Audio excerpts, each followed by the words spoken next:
Two swords clash in a heated battle. Someone calls out that more goblins are headed that way. The battle rages on. The fighters cannot believe that one of their teammates is losing in the head of battle, and they ask him to work harder to stop them. Tanks are also asked to move to the front. They have to maintain formation and they are told to stay focused. The soldiers are in the wrong place and they need to fight if they don't want to die before the fight even begins. The soldiers yell that they do not want to do that. Meanwhile, a very suspicious hooded figure lifts the black hood from his head. The fighting rages on between the soldiers and the goblins, and it raises a large cloud of smoke. The soldier turns to the necromancer, who is the hooded figure, and asks him to help as he promised. Then he kindly asks if that will be possible for the necromancer. The necromancer is feeling pretty smug about his abilities. He says that he could assist. After all, he is here as a mercenary, and he whips out his skeleton staff with pride. The skull on the staff calls out for power to come. He waves his hand and a wave of purple aura summons skeletons with weapons that march into battle. The skeletons launch at the goblins, and the fight resumes, with the bones fighting against the deadly green monsters. One of the soldiers watched in awe at the necromancer, which was said to be the strongest authority lately. They had never expected to see the necromancer in action in an E-rank dungeon like this. He would be a ranker for sure if he awakened. They knew the party leader was too relaxed, but they could not believe that a super powerful necromancer was the reason, and they wondered how their leader had been able to recruit someone as strong as that. That was it. The status befitting the unique authority, necromancer. The protagonist chuckled snugly, but there was nothing but death and disappointment in his eyes. Among the 7.9 billion people, only 1,000 people have it, a very rare profession. An army of marching skeletons glowing purple. However, summon an ordinary skeleton. The bone had 1 E rank who used a sword. Bone had 2 E rank that wielded a staff. Bone had 3 E rank who wielded an arrow. That's right, the necromancer was, in fact, an irregular necromancer.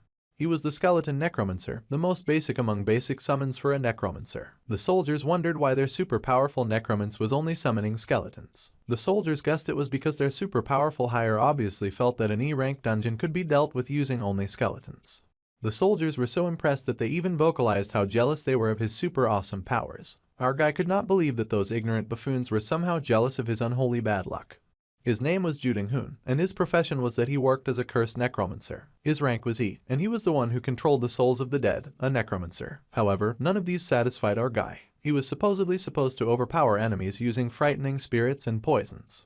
However, he had been cursed. Juding-hoon could somehow only summon skeletons. He was the lamest of all lame necromancers. He was the one jealous of those guys. Around 10 years ago, humans began to receive unique abilities from the moment they turned adults at 20 years old.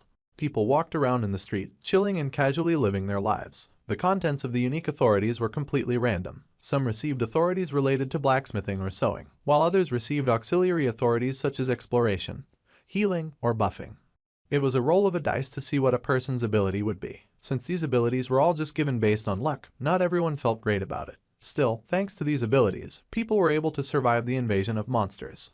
However, in any case, our guy became a necromancer that everyone was envious of. His 3 skeletons, Bones 1, Bones 2, and Bones 3, stood proudly over the corpses of their conquered goblins. The soldiers cheered with joy at their victory. Meanwhile, the necromancer stewed and groaned at the back. His growth stunted to where he could only summon E-rank skeletons until the day he died. So, he had become the E-rank dungeon hyper-carry. Later that day, our guy informed his team leader that he was done with the work for that day. The team leader was happy as well as impressed. The main character reported that he had indeed completed the E-rank dungeon party mercenary job and the report as well. He would be going now, and the team leader said that they would see him later. The necromancer sighed heavily about what a world it was. He wished that at least his skills would be so trash that people would not have expectations of him. However, he ended up with a skill that was halfway decent but not good enough.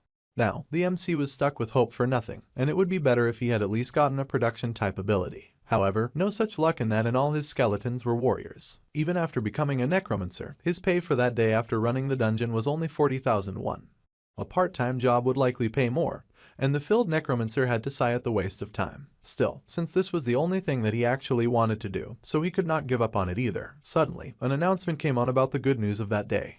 The good news was that the Dark Lord, who succeeded in clearing the lunar rifts last time, had become a ranker in just 3 years of being active. With that, South Korea officially had 37 rankers. They were only second behind the United States in the world, which was considered amazing. It was also the first time a hunter had become a ranker in just 3 years. Of course, that excludes the original hunters. It just goes to show just how powerful the authority of being a necromancer is. The news announcer laughed that it was true. They were glad that their country had a necromancer to call their own. The main character stares up in shock and then grits his teeth in anger because that was the thing that was driving him even more mad. That guy, who received his authority on the same day as our guy, was busy flourishing as a necromancer while Ding-hun was busy suffering. Although they had received their powers on the same day, one of them was a cursed necromancer that could only summon skeletons until the day he died, and the other was already a recognized ranker. The situation was beyond frustrating, and our dude burned with hatred as he wondered how it was possible. After calming down for a second, he continued his stroll back to his place. The night was quiet and he seemed to be the only one in the area he stepped into. Our dude wiped the sweat from his brow as he acknowledged that it was possible. It was already a reality. Just because he could only summon skeletons did not mean that he could resent reality and sit still without even trying. So, Ding-hun stepped out into a training center and he called his skeletons out to play. He used his special skill to summon an ordinary skeleton and the three popped out with their lance, sword and bow respectively. The first effect of his superordinary power was to consume 10 energy to summon the ordinary skeleton. He could summon up to 10 at once. The second effect of his rather inconvenient power was that he could name each individual skeleton. Ding-hun had been genuinely surprised when he read that he could name the skeletons, and he had smiled, thinking that he had not seen a skill with such a description. He had thought back then that this meant it was something special and different.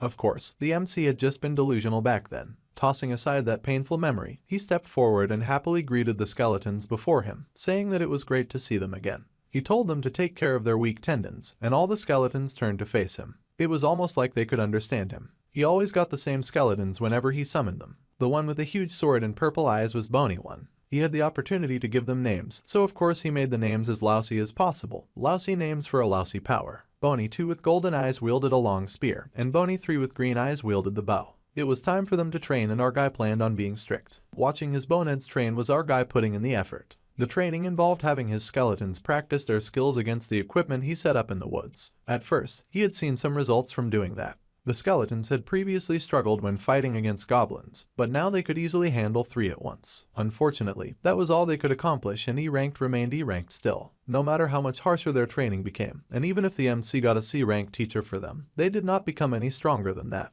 Our guy sighed about his very pathetic and sad life, but there was nothing else that he could do about it outside of mope. Some have said that someone living without a dream is more pitiful than someone holding a dream that could never be fulfilled. Suddenly, there was some deep and dangerous breathing from the grass in the surrounding area. Ding-hun whipped his head around in shock and his eyes widened in horror to see the large footfall of a great beast. A beast with green skin and very sharp and large tusks. The creature grunted and the necromancer was appalled to see an orc on his training ground. He could not imagine what that kind of beast could possibly be doing there. Bonehead 1 was suppressed by the presence of a strong being. All stats were reduced by 20%. Bonehead 2 was also unfortunately suppressed, and so was Bonehead 3. The necromancer was even more appalled than before at how useless his boneheads were. The fact that an orc was here meant that there was a dungeon break in a nearby dungeon. A dungeon break is a phenomenon where a dungeon that has not been cleared enough breaks and lets monsters outside of the dungeon. The orc raised its huge weapon with deadly intent, and Ding-hun watched in fear, cursing and thinking he did not want to die here. He yelled for his skeletons to block the attack with all of his might and intent, and the axe came swinging down. Surprisingly enough, Bonehead 1 did raise his sword. But a fat lot of good it did because they got blasted away almost instantly. Bonehead 1 and 2 were unsummoned immediately and the necromancer began to panic. The MC cursed as the orc began to charge at him and he turned tail and ran with all of his might. The bonehead with the spear was still on the ground and he launched it, managing to hit the orc on the head. Our guy was shocked but praised Bony 3 for standing up for him, begging it to do something significant. Even with this shitty life, Ding-hun still desperately wanted to live. He had 70 energy remaining, which meant that he could still summon 7 more boneheads. Quickly, he activated his skill to summon even more boneheads using his skill to summon ordinary skeletons. Bonehead 1 and Bonehead 2 got summoned again, and our guy commanded them to be the tanks so that Bony 3 could attack from behind. The orc grunted and growled in protest as he got attacked, and our guy stared in concern as his skeletons got whacked. Bony 1 took an axe to the head that cleaved him in half, but no matter how many times he got cut down, Ding-hun would summon him again and again. He wondered how many minutes had already passed, gasping and panting for breath. He coughed out from exhaustion, and the orc growled. Our guy had finally consumed all of this energy. The blue page asked if he wanted to refill his energy and try resting. However, resting was absolutely not an option in this situation. His fingers curled into a shaky fist, but he still stood with the skeletons as they faced the orc. The orc growled, unimpressed by their continuous fight, and our guy wondered if this would truly be the end of his life. Suddenly, he got a notice that he should check the condition achievement message. The Mick had noticed something like that pop up some time ago, but he was not in a position to check that right now. Wait, but this thing said that he had unlocked a unique ability which was called the Cursed Necromancer's unique hidden condition. The condition was the 10,000 uses rule. Our guy was stunned when he suddenly got wrapped by a bright golden light. Incredible effort was required to upgrade his unique ability, and that effort involved using the skill to summon ordinary skeletons 10,000 times. Now, he got a congratulations message, and his rank would be increased to a D rank. The reward connected to the rank increase would soon arrive. Ding-hoon did not have time for the suspense as he was genuinely in a life or death battle, and he yelled at the system to hurry up. He would take anything. The orc growled as he raced to attack once more. Meanwhile, the MC's energy was refilled. The skill to summon ordinary skeletons has been upgraded to D rank. The skeletons suddenly were covered in a golden glow, and Bonehead with the sword gripped his weapon tighter. Suddenly, the orc swung and the skeleton raised his sword to block the attack. Amazingly, Boney's strength had become completely different and our guy's enemy was also refreshed, so he was feeling pumped about trying out his new skill. He summoned a skeleton using his new skill, consuming 10 energy. The boneheads were summoned.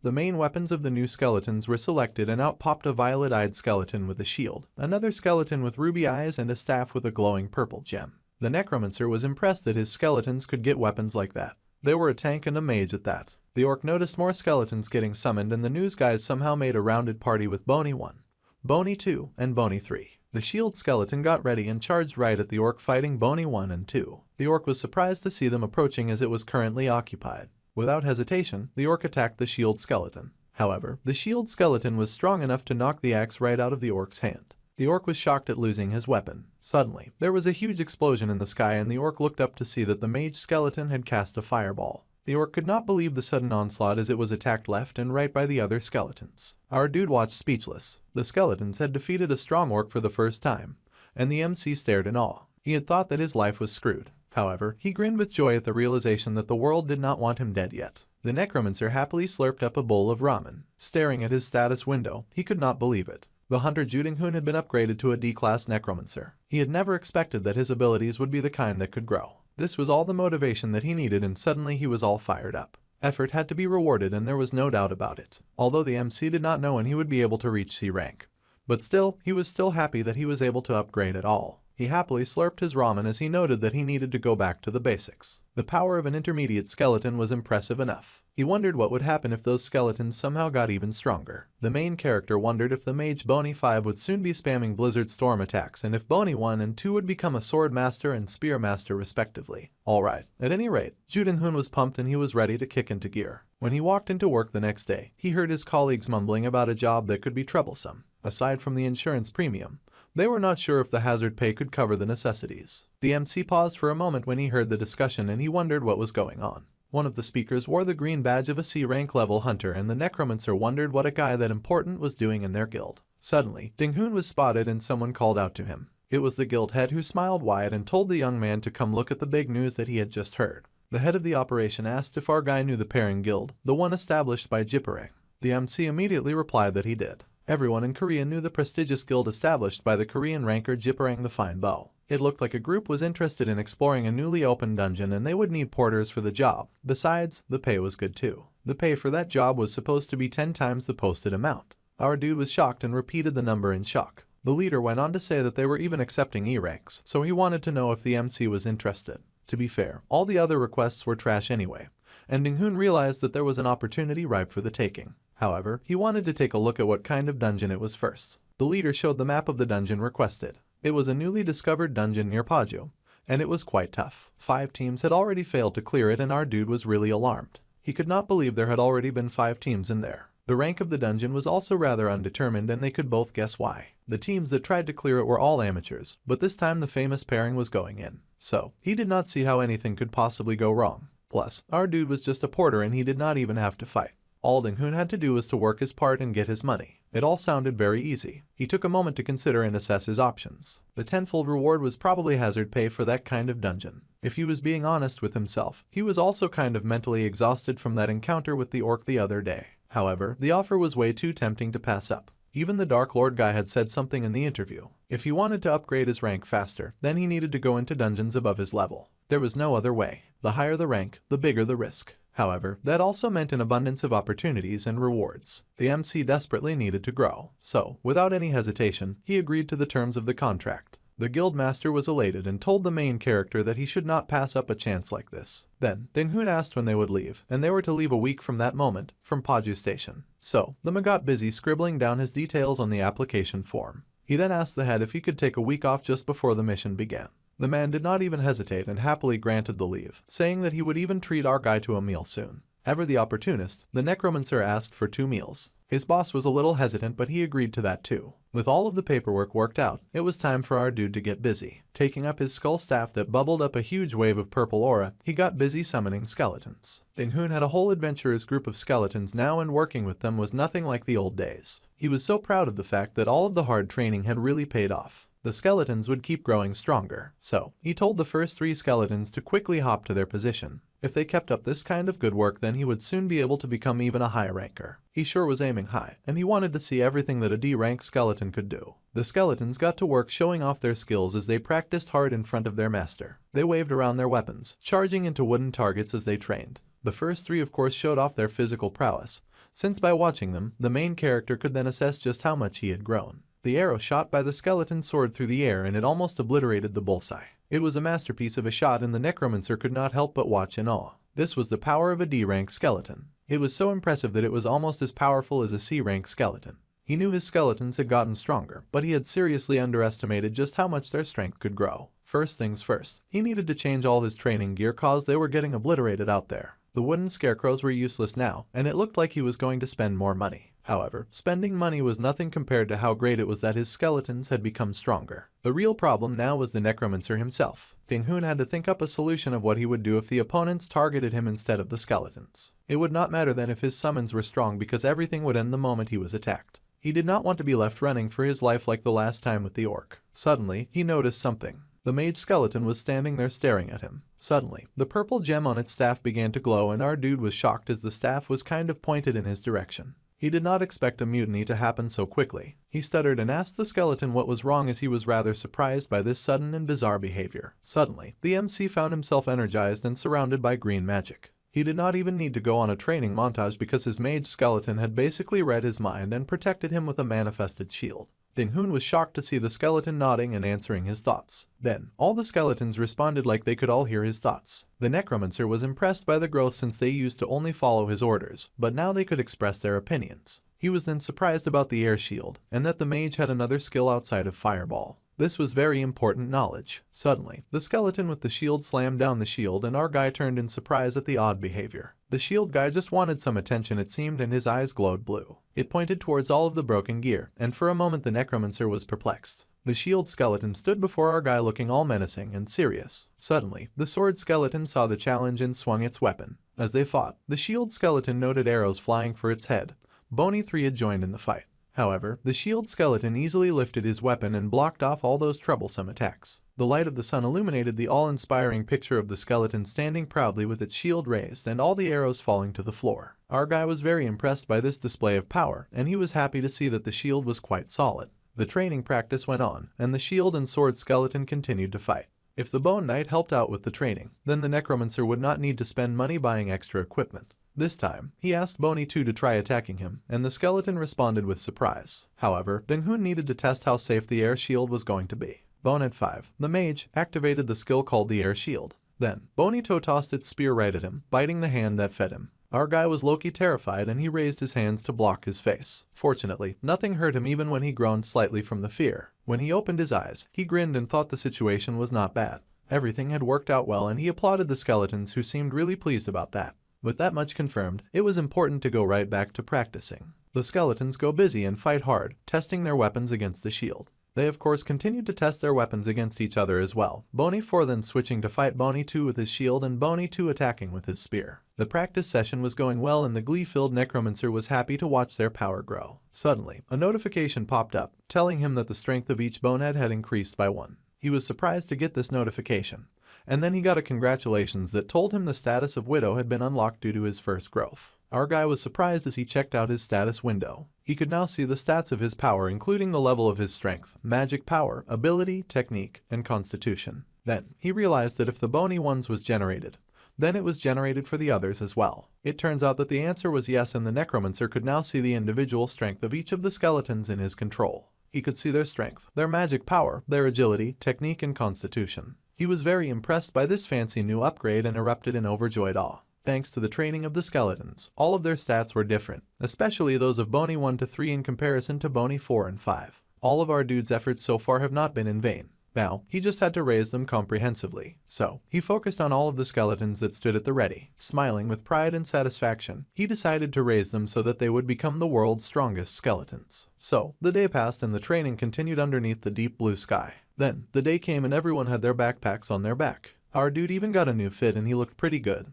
All dressed like a powerful necromancer. For the journey, he had packed with him a sleeping bag and more than enough emergency food. His position here was mostly to be a porter. He would be out of the way of the real damage and still make some substantial money. It was a good deal and he was ready to do what it took. So, Ding-hoon trudged forward with confidence, though he was sweating a little. Participating mercenaries were called over and told to follow the instructions. They must wait in front of the dungeon that they were planning to enter all at once. The dungeon was quite close to the Paju station and a dim energy could be seen at a radius of 200 meters. It looked pretty ominous. The hole that was inside the dungeon looked like an average and dun had been generated naturally. The other hunters were getting nervous just looking at the dungeon, and it looked like it would be a high difficulty dungeon. They had even heard that the thicker the color that was around the hole, the higher the chance that the dungeon would be more complex or difficult. Well, they were going in with pairing, so the other hunters shrugged off their fear that anything bad could possibly happen. And anyway, they just wanted to be done with this so that they could return home and eat some rice soup and saju. That idea sounded very good to them. However, our guy wondered if they truly could be considered safe just because they were adventuring with a big guild. It sounded like nonsense to him and he gritted his teeth in annoyance. There were lots of dungeons in this world and countless hunters that had gone missing inside of them. Some hunters faced beasts beyond their capabilities and had been dragged away by them. Some even piled high in a mountain of dead bodies. Many sacrifices and deaths that happened within the dungeons had been overshadowed by the luxurious spotlight of the high rankers. Despite all that, the necromancer tightened his grip on his bag, determined to go in and grow in power. He was going to put his life on the line and risk it all. Behind him was a lady, a sexy-looking lady. She called out to him and our guy, who seemed almost in a constant state of surprise, turned to her. Surprised. However, when he turned there was absolutely no one behind him. He was hearing ghosts now. Dong-hoon was sure that he had heard a voice, but there was no one there. Suddenly, someone said it was interesting and that they could feel that his energy was D rank and it was no more than that. That sort of roasting set our dude on the edge and he was nervous cause he still could not find who was talking. However, the person noted his E rank plate, and he was the porter on top of that. It was unnerving hearing someone talk about him and assess him when he could not even see them. Whipping around, the necromancer asked who they were, and he asked ever so politely if they would kindly tell him who they were since they were making him so nervous. However, the voice pointed out that they had asked first, asking our guy who he was. The stranger asked why the MC was busy hiding his ability from them, from pairing, and why he had decided to participate as a porter. It seemed this stranger had misunderstood something and he would happily clear up the misunderstanding if they could have the confidence to show their face instead of jumping to conclusions. Still, he could not believe that she had noticed such details, and he was low-key impressed and a little scared. Still, the pairing guild was full of high-rank hunters, so he did not see what difference a D or E rank hunter would make. Seeing our guy's concerned expression made the speaker even more suspicious of you, and he really was making an expression like a villain who had been found out. The speaker asked if he was a spy who received poor acting classes. He was taking pairing's intelligence capability too lightly, and did he really think that they would not notice that he was a spy sent from another guild? The lady then revealed herself as she walked with pride towards our guy. He was stunned to see the lady appear out of thin air. He was even more stunned to see that she had a golden plate on her side that was only given to S rank or higher. That meant that she was among the first rank of South Korea's 37 rankers. She was the Dark Empress, Gi Soil, Pairing's guild master, and Jipperang's only little sister. It was quite intimidating to see someone marching right up to him with a frown on her face. Thanks to her unique assassination ability, she was the #1 person that he should not make angry. Leaving aside how scary she was, our dude could not believe that he would get the chance to talk to someone with that rank or title that he admired. She looked stone cold though, and he quickly rushed to explain the misunderstanding. He was not a spy from another guild and he was barely a D rank hunter, to be honest. If it was a competing guild of pairing, it would make more sense for them to send a more talented hunter. It did not make sense for a competing guild to send someone like him. It was a good argument, a great argument by how dark she went at his response. Suddenly, the seemingly stone-cold hunter giggled in amusement. She laughed, holding up her hands and apologizing, saying that she was sorry. To be honest, she had only just been messing with him. Ding-hoon was shocked by this sudden personality switch and he was left gaping. He could not believe his ears. The beautiful lady stood with a cheeky smile while severely underdressed for adventuring. Ding-hoon could not understand at all. He could not fathom why someone in her class would pull a prank on a nobody like him. Boredom was a likely explanation. Others around were starting to recognize her too and it was becoming rather bothersome. They wondered why the Dark Empress was there and where she had come out from. Suddenly, the Necromancer had a thought and he wondered if the Dark Empress had done a background check on him. Certainly, training the skeletons like crazy might get the attention of rankers. Anyway, it was a God-given opportunity for a ranker to show him attention. She asked if he had gotten flustered because of her little sudden prank and she laughed in amusement. She apologized with her head bowed low, admitting that her little joke was rude. He was surprised about the apology and she explained that she had just thought that it was interesting that a porter with an E rank badge would have the skills to house 5D ranked energies inside them. Then, our guy realized that she could sense his skeletons and he laughed nervously about that. He did not have anything to say because she was right. Suddenly, he had a thought and his eyes widened. This meant that she had grasped his strength with energy detection. The sweet-looking girl was still a considerably powerful ranker and she smiled with amusement. He could not let his guard down around her. Actually, her older brother had asked her to join the second team's expedition as the scout, so she was looking for a porter. Then there just so happened to be a suspicious-looking porter standing around, so of course she had approached. So, it was a job offer and she asked if he would be interested in scouting. He could be a volunteer, but it could get a little dangerous though. With that much skill, he should be the most capable among the porters, and it did not look like he would get scared and run away. However, our dude was totally shivering with fear and he wondered where she got that analysis from. However, Miss Girl soldiered on and she boasted that she had an eye for people like him. As for the reward, she promised to double it. It was a dungeon expedition with a high ranker and she even promised to give double the reward. That was a once-in-a-lifetime opportunity. So, she asked if he was interested and he immediately agreed to it. He could not lose this kind of opportunity, especially not when he was working hard to level up. So, the dungeon rank. Dungeon difficulty started for me all the way to S. Dungeons were of course filled with all sorts of monsters and the rank was not set by the system, so humanity had to subjectively rank and quantify it. The S ranker called White Shadow was asked the dungeon's rank in advance. However, it was unfortunate that there was no such method to reveal such a thing. One could only go in and check for themselves. If they were to give one tip though, it would be to check the brightness of the color that surrounds the dungeon. The darker it is, the more likely it is to be a higher level dungeon. Even this was not accurate, and the association had to set up a standard. If it could not be cleared, even with 5 or more hunters of the same rank, it was to increase the rank. If 5 or more high-ranked hunters participated but it could not be cleared, then the rank would upgrade once more and the corresponding dungeon would become designated as an S-rank dungeon. In the end, it was a method that inevitably required someone's sacrifice. The unranked dungeon that the main character was about to enter was also something like that. However, they could not just send their main forces in, so they sent in a scouting team first. Thanks to that, Ding-Hun could smell the dungeon's air much faster than the other mercenaries. He got prepared as he entered the dungeon, bracing himself for what he would find inside. He was surprised to find a cave, with many ice daggers on the ceiling. Our dude paused when he saw the cave, but thankfully, he did not have problems with vision because of the luminescent pearls. Someone else pointed out the pearls, saying that if they took some of them then they could get a decent sum out of it. However, that line of thinking was halted immediately as another hunter reminded the opportunist that many hunters had died recklessly after touching items in dungeons. Everyone was a bit relaxed after entering the dungeon, and our guy could understand why. It was because almost everyone gathered had an high rank badge, except for Gisoil who had an S rank badge. Everyone was reminded not to get too relaxed and to prepare themselves. After all, they were inside a dungeon. First, Swift Blade and Little Fire would look around for one cycle, and they agreed immediately. Then the guide, Mr. Kang Sunwook, was called forward and he responded immediately. He was to look for an exit and cover for their porter. The guide had already suspected he would be asked to do something like that, and she asked if he was confident. The guide smirked and said that if he was not confident then his alias would cry. A slightly unusual alias guide. It was a name given by the system for being exceptionally good at finding their way in dungeons. With that much confirmed, Soil turned back to keep marching into the dungeon, telling her team that they should hurry up and set off. Then, the guide smirked at our dude and asked if he was nervous. The Necromancer was surprised by the question but he admitted if he said he was not, then that would be a lie. The guide smirked and told the Necromancer to keep being nervous, and he was very confused by such a statement. The guide explained for his information that the dungeon had more than 1 or 2 suspicious things about it. What he was saying was that the Dark Empress, who was a high ranker, was not telling him to stay nervous for nothing. This dungeon was excessively quiet, and the structure was simple. There was also a high chance that there would not be monsters. That was because if something lived in this small cave, then there should be a slight ringing or sound, or even vibrations. That meant that there might be something different hidden within the dungeon. Our guy was impressed that the guide could tell all of this before even properly searching the dungeon. He was not an experienced guide for nothing, and he pointed out that he had been in the dungeon business for many years now. All that the Necromancer had to do was follow him and they should try to find the exit for now, as ordered. They were moving in the opposite direction from the other hunters, but the white-haired Necromancer figured that it should be fine. So, they stepped forward and kept going when someone suddenly said that they were anxious. It was the guide and a heavy sweat had formed on his brow. There were no traps, no hints, no nothing, and they had been roaming the dungeon for quite a while now. It was concerning to the guide and he asked our guy if his body was feeling heavy or if it was just him. The Necromancer admitted that he did have the chills and he asked the guide if he was sure that they should keep going.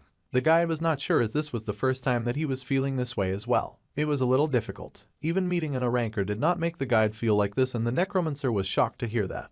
It felt like there was some sort of ridiculously powerful being down in the dungeons, and just thinking of that was making the guide feel nervous. Ding-hoon was a necromancer, so the guide said that he should summon something for now. If the situation came down to it, he should be able to save himself at least. Meanwhile, said necromancer was high-key panicking because he was just newly a D-class necromancer and he tightened his hold on his staff. The necromancer raised his staff and his adventurer's group of skeletons popped out. He summoned Bonehead 1 to 5 to assist him just in case things got wicked. His current energy level was 50 out of 100 for summoning all 5 at once, but he feared that he might need them. The guide was curious that he summoned skeletons and asked if the necromancer could summon anything better than skeletons when this was genuinely the best that he could do. He even said so because he could not kill himself over his limited skill. Suddenly, they heard a loud noise and all the skeletons braced up with their weapons at the ready. The necromancer panicked and asked the guide what was going on. The guide groaned as they all raised their arms to cover their faces, and he told our guy to keep walking as there was an open area ahead. Ding-hoon asked what the difference was if they reached the open area, and the guide snapped that he did not know, but he did feel the presence of several beings, and if someone was there then that meant it was habitable. It was a pretty good guess, but our guy was more worried about the presence that the guide talked about. The guide himself was not sure about it and said that it could be the previous tea or it could be monsters. At any rate, they could not just stick around to find out and they needed to move. So, they did move. The 2 hunters and the 5 skeletons hurried along as they marched forward, and the MC groaned that he could not even keep his eyes and mouth open. He was stumbling through the cavern with great difficulty, and the skeleton mage activated some magic and used the air shield, because our guy was really struggling. However, much to the shock of the skeleton mage, the air shield instantly shattered and the necromancer was left again with no protection. They were facing a seriously dangerous foe. Ding-hoon coughed out blood from the shock of it and cursed at Boney for being so bad at his one job. The pressure within the cave was enough to shatter a D-rank skill the moment it was cast. The skeleton was kind enough to try to support him and the MC was shocked to see just how far ahead the guide had already gone. At this rate, he would get left behind. None of the situations he found himself in made any sense, and a newly appeared dungeon in Paju turned out to be a super high difficulty dungeon that made even a high ranker feel tense. The necromancer so desperately wanted to live, and becoming a ranker was just a dream, and he needed to survive first to be able to achieve that dream. His shaky, stumbly legs pressed forward through the thick of the pressure. He was gasping and panting for breath with every step that he took, with 2 skeletons underneath his arm, supporting him as he raced forward. He got a notification that he had reached the stage of an elderly man filled with resentment. It was such a stupid notification and he wondered what on earth that meant for him now. The stage of an elderly man with white hair filled with deep resentment was also oddly specific. His resume was apparently so deep that icy frost formed in his hair, and they had to enter the room and defeat this old man. Our guy then realized that this elderly man must be the boss of the dungeon, and he heard someone call out. Ding-hoon turned in surprise to see some people crouched nearby. It was a small group that rejoiced at finally seeing hunters inside, and they asked if the necromancer and the guide were part of the reinforcement team. They were surprised and wondered if these were the hunters who tried to avoid the pressure and reach this place. They were glad to see a purple rank badge on the guide, and the skeletons meant that the Mick was a necromancer, so they were sure that the 2 were part of a rescue team. They begged to be saved and to be helped to find a way out of there. They desperately needed food or water as well as they were so thirsty. The guide sighed and figured they might as well distribute the emergency food first. Ding-hoon got busy doing that, but he was also slightly resentful about the guide running forward and saving himself when they'd been struggling under pressure a few seconds ago. He understood that was how dungeons worked, but the harsh reality of it still sucked. At any rate, he got out the emergency rations and the water. The people happily drank water and they settled to eat the rations with joy. One wrong decision and our guy could have very easily ended up like these desperate people who got stuck in a dungeon. It was all very unfortunate. Now, the guide reminded the people they had rescued to please eat slowly, and he asked them to explain what had happened to them when they got to the dungeon. The guy who had agreed to them would speak on behalf of his team. He was the B-rank hunter of the group, and among the survivors there he was of the highest rank. This place was hell and he had been a hunter for some time, but he had never encountered such a strange dungeon. The strange part was what the guide wanted to hear more about. Look, there was no exit, and the hunters were stuck. The guide had to admit that was true, and from the starting point, no matter which direction they went, the cursed cave would always bring them to this door that housed the resentful old man. Then, they were tightly bound by the heavy aura and pressure, unable to leave. Ultimately, all they could do here was to challenge what was behind that door and nothing else. However, the clear condition was insane, and the hunters did not think it was possible for anyone to defeat that thing. An elderly man with white hair filled with deep resentment. That guy was insane and they thought that it was impossible to beat him. Whether it was a D rank, C rank, or even a B rank, they were like infants before that old man. However, if it was a high rank hunter, they were sure that the real thing could be different. Surely, they could get them out of this hell. However, the guide was speechless when faced with the happily sparkling rescue victims. However, Ding-hoon wanted to ask a question. If the boss was as strong as they said, then how come the 3 of them were still alive? It was a good question, and the B ranker smirked, saying that surprisingly, the old man did not kill people. He simply accepted challengers. The old man also conducted a sort of test. They were curious about the test, but the B ranker did not know the exact details. The old man just subdued them really painfully, agonizingly, and then clicked his tongue saying that they were not fit. Then, he would throw them back out. The Necromancer was surprised to hear about a boss that did not kill, and he wondered what kind of dungeon this was. It was a little strange right then, and now that he thought about it, an old man meant that there was an old person there, so that meant that the boss they were fighting was still a person. It was the first time a dungeon boss had been human since the world changed, and our guy was very curious about that. A human boss. He did not think such a thing was even possible. This was the first time a dungeon boss was human since the world had changed, and everybody was shocked to hear this. A human dungeon boss was something that they did not even think was possible. Whatever the case was, they had to open that door and complete the mission to find an exit. However, he did not trust Kang Sunwook for this particular mission since he was a hunter that was specialized in guiding. The Necromancer wondered how they should handle this situation when someone suddenly called Mr. Kang. It was the high-rank hunters, and they asked what they were doing here. The lady hummed thoughtfully as they all shared the information that they had gathered so far. She thought that they should go in right away. Judging by the auras, the survivors were not doppelgangers or traps. It did bother her though that the aura they could feel coming from the boss's room was so intense. However, they could not just sit around and wait for things to escalate. The survivors rejoiced at seeing such a talented and confident S-rank hunter celebrating their salvation and saying that they were moved. They recognized the Dark Empress from the Pairing Guild, and from now on they would be sure to bow toward the Pairing Guild headquarters every morning. Porters and survivors were asked to stay outside while the S and A-ranked hunters took care of the situation. Indeed, an S-ranker stood in a completely different realm from an high-ranker, and not only was the Dark Empress an S-ranker, but she was also ranked among the top 1,000 high-rankers. She tied up her hair in preparation to get serious, and she told everyone that it was time to go and that they should prepare themselves. So, she grabbed a hold of the door and it opened with the high-ranked hunters stepping inside and preparing to do battle. The door closed behind them and Ding-hoon took a seat outside, chilling and waiting for the battle to be done. There was a loud scream from inside of the room which greatly surprised the Necromancer. Suddenly, the door was tossed open and both the rankers were tossed outside like trash. The redhead was even screaming about how much pain he was in. The talented lady followed soon after and was thrown out as well. She flew out of the room and her back hit the wall. She groaned in pain and gritted her teeth. The door then very carefully slid closed and Ding-hoon could not help but gape in shock and disbelief at the outcome of that match. It had not even been 10 minutes since the talented hunters went inside. For an S-rank to be incapacitated this quickly, that meant the boss they were facing within was great. The S-ranker was furious too, growling in rage about getting called not fit. She called for the porter and our guy answered immediately. She asked for an advanced level potion from his back because she was going back in. He could not believe what she was saying, but it was a determination that he found burning in her eyes. She still wanted to go, and after getting beaten up like that, he asked if she was sure, and she said the survivors were right. The old man would not kill her and would only subdue her painfully. So, Lima gave the skilled fighter the healing potion which she accepted gratefully. She was determined now and she had to let that old man know. Then, he would see if she truly was not fit. Ding-hoon had no idea what she was talking about and thought that particular phrasing was used when a master was seeking a disciple to train. If that was the case, then the old man's resentment could possibly be from not finding a suitable disciple with the talents that he was searching for. The S-rank fighter drank up the healing potion and she was fired up once more to try again. So it was that Gisoil's infinite challenge began and she strode back into the chamber. She got tossed out almost as fast too. However, that did not discourage her and she walked in again, just to get tossed out again. It soon became a fast repeating cycle of the hunter walking in and getting tossed out with even more bruises than before. Her determination was unbending, but her bravery was almost becoming foolish. One could not blame her for trying though, as they could not escape without defeating the boss. The hunter lay on the floor panting for breath after getting kicked out once again.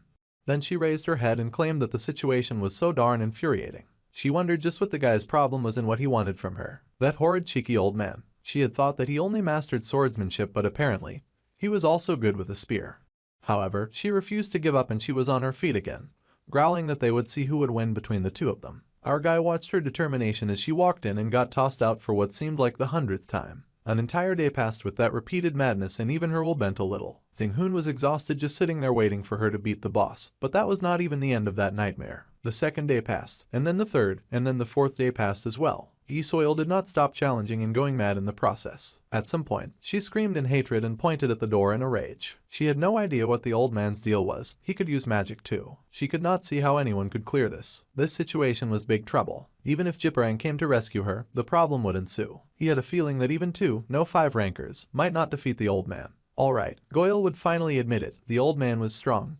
Really strong. However, as long as she was alive, she would keep challenging him. Ding-hoon was impressed at the mindset of top rankers who refused to stop even in the face of defeat. However, he looked down at the staff in his hand. Unable to clear the dungeon, the survivors began to struggle. Moreover, our guy was frustrated too. He could not just wait there doing nothing, and come to think of it, all the hunters here had gone through that door and come back in an attempt to defeat the boss. Ding-hoon was the only one who had not gone inside the house. The hunters noticed that he stood and the female hunter turned in surprise and asked what was the matter. Finally, the resident porter worked up the courage to say that he would like to try going in. The S-ranker was surprised to hear that, and that a porter wanted to enter a dungeon where even a high ranker had failed continuously. They had thought that he was just a novice necromancer that could only summon skeletons, and they were shocked to hear this from him. One of the angry S-rankers stepped forward and told the Mick to act like a porter and just quietly carry his bags. He growled that he should know his place and even somehow reached for his sword for some reason. It seemed like his pride was threatened. Ding-hoon started to sweat buckets watching the guy approach with violence in his eyes, and Gi-soil commanded that he stop immediately. Meanwhile, she just wanted to know why our guy wanted to go in, and she asked if it was because he did not trust her. The Gi-soil asked if the problem was that he did not trust her, and for some reason, all the hunters had gathered together looking rather menacing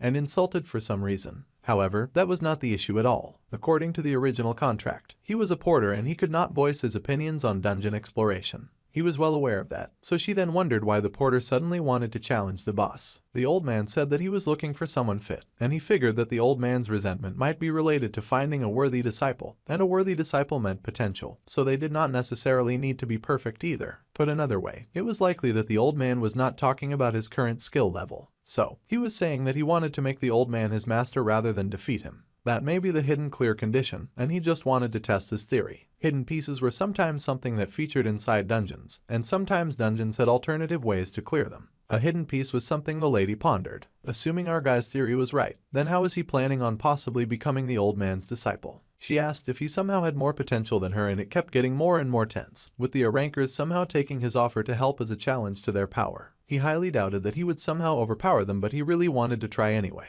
Soil pointed out that he did not deny the accusation that he thought he might have more potential than she did. Ding-hoon groaned and quickly said that she had the wrong idea. She stared at him for a hot minute, and then finally he yelled out about pain. Everyone had experienced pain apart from him. Everyone else had experienced it but him. He felt like he was the odd one out here. Besides, the other fighters were taking a break right now. The S-ranker smiled. She smiled and turned away, saying that he had the look in his eyes that she had been searching for, and he was finally showing her his true colors. She had known it from the beginning, and she smiled. He asked what she was, and she smiled when she told him that he was suspicious. He had the eyes of a wolf on the prowl. So, he was after the dungeon's reward, and she suspected that he was hoping for some fortuitous encounter during the raid. Ding-hoon narrowed his eyes as he reasoned that this person should be a fortune teller, not a ranker. He could not tell how she was able to read him so quickly just by looking at him. However, she swished away and gave him permission to try it. There was no other solution anyway, and she wanted a break just like he had said, so it worked well for her. Besides, she was not one to talk since she had already failed multiple times. Our dude was thrilled that he was getting a chance, but he was told that he would only be given one chance. As he could see, their emergency rations were running out and the rescue team was not coming. Meaning, they needed to clear the dungeon as soon as possible before they all starved to death. Ding-hoon bowed in thanks at the opportunity that he had been provided, and the high rankers just looked away like a pair of frustrated snobs. Alright, it was finally time for the MC to show these guys just what he was made of. He stepped forward, one foot in front of the other as he reached for the door to the boss room. He could challenge this stage by opening the door, and the system asked if he wanted to open the door. So, he stepped forward and opened the door. The stage was, as said earlier, an elderly man with white hair filled with deep resentment, a resentment so deep that icy frost formed in his hair. The challenge was to defeat the old man. Our guy raised his hands to block out the bright light that suddenly flooded the area. Inside the room, smoke danced before him. Gingerly, Ding-hoon stepped forward into the strange place when he suddenly felt an immense pressure fill the room. He fell to his knees and he was shocked when suddenly the old man appeared, complaining about the shabby girl that kept coming in, and now they had sent in an even more pitiful fellow. The old man's resentment was deep, and he said this one was not even worth looking at, and that he should just get rid of the MC. His eyes shone with blue light, and Ding-hoon found his body filled with a lot of pain. He was now facing the memory of a cursed soul. Hidden condition achieved. This was the hidden condition for unique authority, cursed necromancer. Our guy's eyes widened in shock as an encounter with a cursed soul's memory activated. A necromancer ultimately commands the dead, and they have just encountered a cursed soul with strong determination. They had now acquired the skill of memory recreation, an S-rank skill. It felt like the necromancer was dreaming of having suddenly unlocked an S-rank skill of all things. He pushed himself to his feet and he was now using his S-rank skill. He could not believe that he was using the skill, and he was hesitant when he pushed to his feet. Come to think of it, the old man said that he would get rid of him, but he was not doing anything at all. This surprised the hesitant Necromancer, and the skill informed him that recreating the memory of the cursed soul master of all techniques would transport our dude shortly. Suddenly, a bright light shone and temporarily blinded our guy. He raised his hands to cover his face and stumbled forward when a drop of snow landed on his hand. He opened his eyes and was surprised to see that he had been transported to a land of snow. There was snow everywhere, and the old man, the old master, stood in the snow. He mumbled in anger, wondering why there were no suitable candidates. It was too wasteful to just leave it behind. What a meaningless life the old man lived. He had worked so hard to get to where he was right now, yet now he was told to throw it all away. Such a thing was what the old man considered unacceptable as he stared desolately at the land of falling snow. Meanwhile, Ding-Hun was busy marveling at the fact that he had been transported to another world. He looked around and saw that the other world really did exist, and this one was covered in ice and snow. Suddenly his eyes widened as he felt an intense feeling fill his head. These were the old man's emotions and memories, and the old man sighed that he had lived quite an interesting life. A swordsman, a spearman, an assassin, an archer, a mage, a buffer, a healer, and more. The old man had many things in his life. Once a person knew how to master the flow of Kai, all techniques became one. The old man who transcended any and all lived for a very long time. However, even Kai could not stop his aging. He stood in the snow contemplating how drinking cold water now felt like swallowing poison. The one light air now felt like it was crushing him and aching to kill him. It was painful, agonizing, and he was desperately thirsty. However, the old man refused to just die like that. Dying now would be too unfair, and his eyes burned with passion and life. The old man fell to his knees in great sorrow and openly lamented his very difficult time. He just wanted to find one single disciple who he could pass down his ability to. How could there be no one with enough talent? The idea of a single successor with nothing more than his meaningless greed. He just wanted a student to appear before him. The old man could not go on like this, and a tear fell from his eyes to the snow. The old man went as far as to say that he would even sell his soul as he pressed his hand into the snow. Just to leave behind his complete self, he would do anything. And he pressed his face into the snow with pain. The skill recreation had ended and our dude got transported back to the dungeon. He groaned as they landed once more in the room. Ding-Hun gasped as he opened his eyes. They were once again back in the dungeon. He looked around at the smoke in the area and he groaned as the pressure returned and he fell to his knees. The master of all techniques was now staring at him. It looked like the Necromancer had landed back in the dungeon, and the suffocating feeling had returned. However, his teeth clenched in a grin as he could now finally see some hope in his endeavors. The old man acknowledged our guy now and he asked if the young lad had the audacity to peer into his soul. Fortunately, the old man found that rather interesting. The master was now curious about the Necromancer and he responded that he did peer into his soul. He pushed to his feet as he knew that the old man was indeed looking for a disciple. If someone could inherit his vast power and knowledge, then it had to be the Necromancer. However, other than being somewhat interesting, the old man believed that Ding-Hun had nothing else of value and that he was worthless, lacking everything to contain his hardcore techniques. Our dude once again found himself forced to his knees and he groaned in pain, barely holding himself up with the staff. He shouted out to the old man, respectfully calling him elder and saying that if the old man continued like this, he would never find a disciple. He would remain a ghost forever, unable to resolve his resentment. People would remember him as a stubborn ghost filled with obstinacy and bullheadedness. The old man of course got offended and called our dude an insolent brat, and that he had spared ants like him with his boundless generosity. He wondered if he needed to break one of the porter's legs for him to come to his senses. Still, Ding-Hun begged for the old man to listen. The master had mastered every technique and the people of this world struggled to master it even in their lifetime. The old man thought that such a thing was impossible and that the world was vast and that time was long. Surely there would be another genius like him in time. However, Ding-Hun took the opportunity to point out that the woman who had come in earlier had such great potential, and that woman was one of the strongest in their world. The old man could not believe that and was genuinely shocked. Considering that a ranker like Gisoil was his ultimate goal, the old man's reaction kind of stung. The old man seemed to be contemplating everything. Anyway, the old man had at least taken the bait and then he yelled that it was impossible. He could not believe that a talented female fighter was one of the strongest when her skill level was nowhere near his. He was sure that our guy was trying to trick him. However, the Necromancer just asked the old ghost to look into his eyes, asking if those looked like the eyes of a dishonest fellow. He knew the old man could tell at once that he was not lying,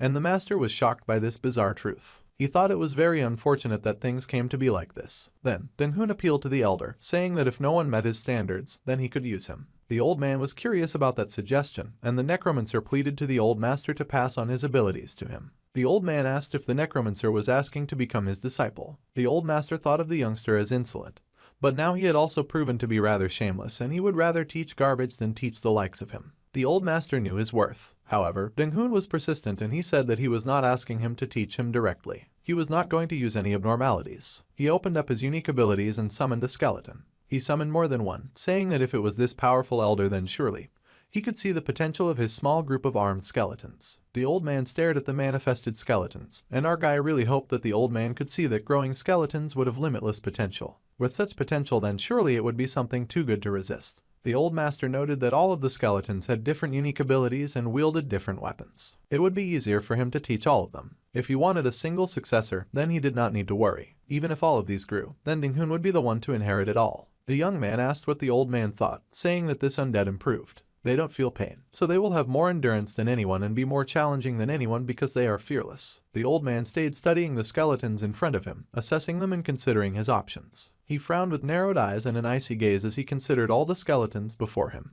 Then he suddenly turned away, almost like he was dismissing them. The MC was still struggling under the pressure and he worried that the old man was still not impressed. However, the old man then said that it was amusing and ironic. The successor that he had sought was not human but undead. The potential of those skeletons was truly immense. The skeletons stood, poised for battle, and the old man noted that they must have been exceptional warriors in life. He had always wanted such disciples and only now was he gaining such. Teaching more than one was tricky, but the old man figured that he could accept such a compromise. So, he turned to our dude and the notification informed him that he had fulfilled the hidden condition. Our guy was elated as the hidden condition was fulfilled for the man filled with deep resentment.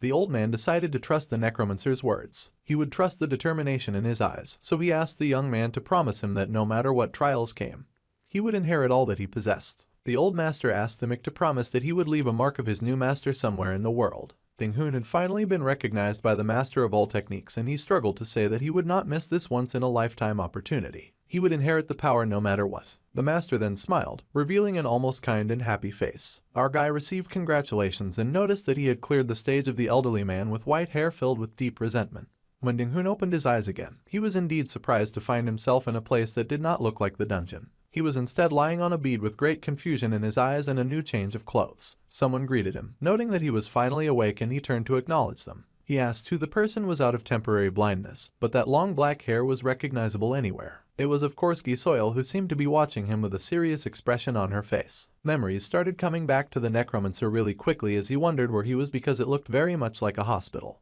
Then, the S-ranked hunter decided to formally introduce herself this time, saying that she was Gisoil, the vice guild master of the Parent Guild. She was also known as the Dark Empress, but he already knew all that and he was wondering what her dark self with her dark expression was doing in his room. He could not remember what happened after clearing the dungeon, and he reasoned that he must have lost consciousness. The Vice Guild Master admitted to her surprise that the boss was clearable when she had tried and failed many times. She never would have thought that a porter of all people would be the one to clear it. It was clear that fact really seemed to bother her for some reason. Her expression was clearly bothering Ding-hun because he hitched his blankets high in fear like she had come to assassinate him. He asked nervously why she was staring at him like that, and Soil did him no favors because she kept glaring like he was a criminal. The necromancer went on to say that he was just curious. He had no idea why the vice guild master of a major guild would be in his hospital room in the first place. She was silent for a hot minute, and then she admitted that it should be obvious. She was really curious about what had happened there. More than anything, she wanted to know how he had cleared a dungeon that she had struggled with so much. She also wanted to know what reward he had gotten for clearing it. She asked if he had really become the old man's disciple and so on. Her questions were definitely valid. The dungeon was hers and he had only been given a single opportunity. As their emergency rations had dwindled and there was no rescue team in sight, they needed to clear the dungeon as soon as possible. From her perspective, our guy was just a random guy who came along and stole her moment. A more violent ranker might have already beheaded him for stealing their prey, even though that sounded a bit much for a well-developed society. Still, our guy was nervous and his hands curled into his blankets. Noticing this, the S-ranker asked what he was thinking so deeply about.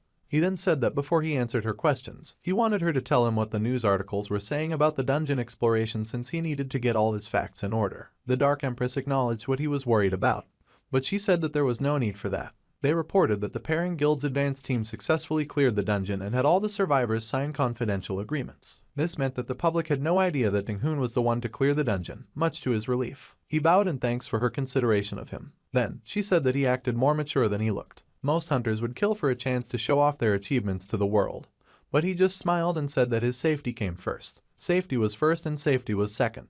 Then, there was no need to thank him. This was also a matter of pride for the Pairing Guild as no one would believe that a porter was the MVP of the expedition, an E-rank mercenary no less. The necromancer fell silent at that part and noted that they were keeping it a secret since it was embarrassing. If our guy was to reveal the truth to the world, he might get discreetly dealt with. Then, he called the Dark Empress again, and she said the porter could ask any questions. Then, he asked how long he was unconscious, and she replied that it had been 3 days since he came out of the dungeon, and he could not believe how long he'd been knocked out. Still, he had gotten a fortuitous opportunity thanks to Gisoil. However, he should not babble about the rewards as that could also put him in great danger. He really appreciated her for thinking of him, but honestly, he was still not sure what was what. He had not even figured out the rewards yet. He might need some time to answer her questions properly. She was not very amused by this response, but he did beg for some time to figure things out, and she hummed in thought. It wasn't like he was going anywhere anyway, as he reminded her, since he knew that no hunter in the world could ever escape the eyes of the Dark Empress. Of all the possible titles they could have given her, that one was the most cheesy, and she seemed to think that, especially when he said it.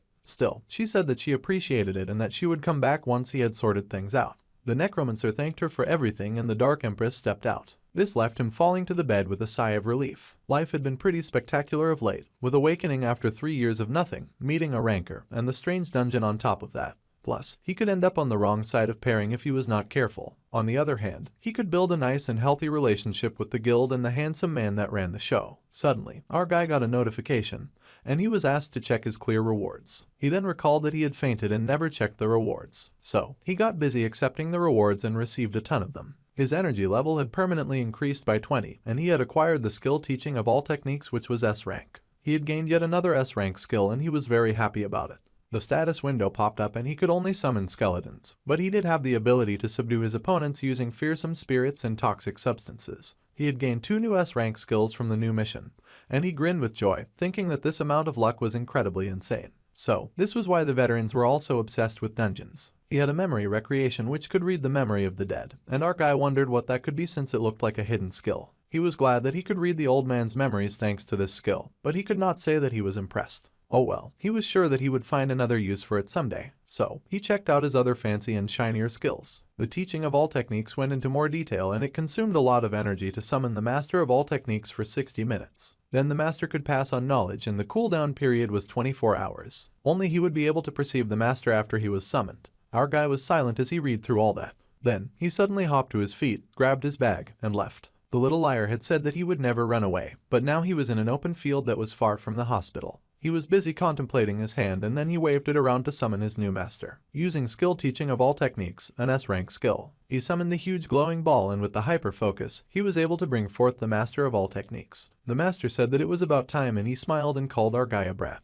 Calling Dinghun a brat, the young lad smiled upon seeing his master, and then he got smacked on the head by the angry old man. Of course, his master had beef, because this student had promised that he would inherit everything, but he was only calling him just now. They had already wasted so much time that they could have used it for training. Our dude, however, was more focused on how much that punch hurt. His new master did not care and complained that if he were that lazy, then he would not be able to keep up. Then, the Necromancer asked the cranky teacher to wait a moment. He had called the teacher as soon as he regained his senses, and besides that, the old man used to be incapable of physically influencing their world. However, now the old man was throwing around punches like it was nothing. As the old master expected, the young lad still had a long way to go. To think that his expression would be so easy to read. It was both laughable and disappointing. The master revealed that the boy was connected to him mentally. The Necromancer thought that his master should have trouble inflicting pain on other people. However, since he had been called, the master wanted to get started immediately, as he did not have time for an explanation even if his student wanted them. His student sulked, but he hoped to do it and got busy summoning the skeletons. However, the old master said that there was no need for that.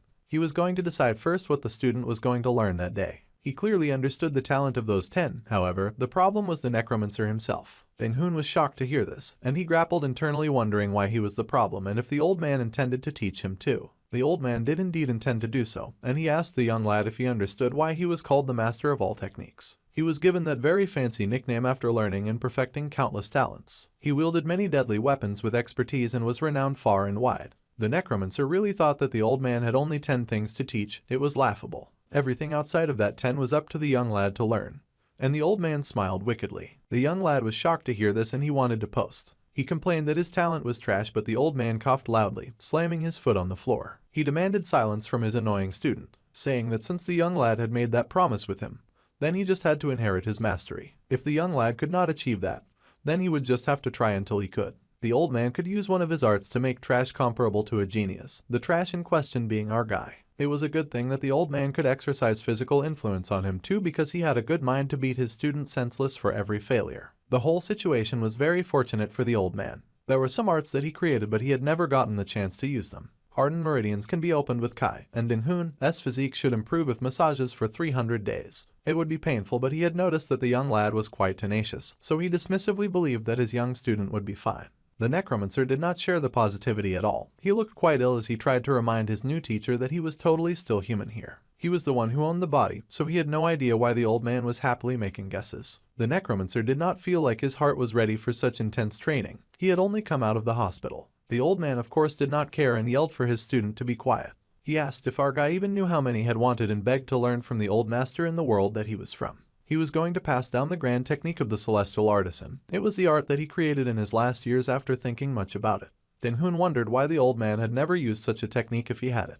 After all, it was a technique that could turn trash into genius. The old master could clearly see what his student was thinking. However, for this technique, the old master would need to use his life energy as payment. It would be a great sacrifice to change a boneless disciple and to increase their talent. However, after doing such an incredible feat, the master's body would have melted and disappeared. The young lad then asked how things were different now, and the master shrugged that he was already dead, so it probably would be okay. It was a very comfortable way of thinking and it did not really affect our guy, so he went along with it. Then, the young Necromancer asked his new teacher why he had not just taken any of the others who had tried to challenge him and used that technique on them, since he had also been dead in the dungeon. Of course, the old man responded to that question with a very violent punch. Ding-hoon groaned, asking why he had gotten hit this time. The old man glared, saying that even when he told the young lady something, he did not properly understand its meaning. The old man had already said that the technique was the kind to turn trash into genius. It would have no meaning if it was not used on trash. So, the old man stylishly reminded our dude that he belonged in a garbage can, as he explained that the technique was only useful if the target was at the level of food waste. Ding-hoon was of course offended by this very blatant and downright rude conclusion. No one wanted to get called food waste of all things. The technique would not work on people who were not at a high level. After all, their bodies had already been influenced by other energies. Compared to all-powerful people like Goyle, the Necromancer's body was very clean and very weak. Although he had the ability to summon the dead,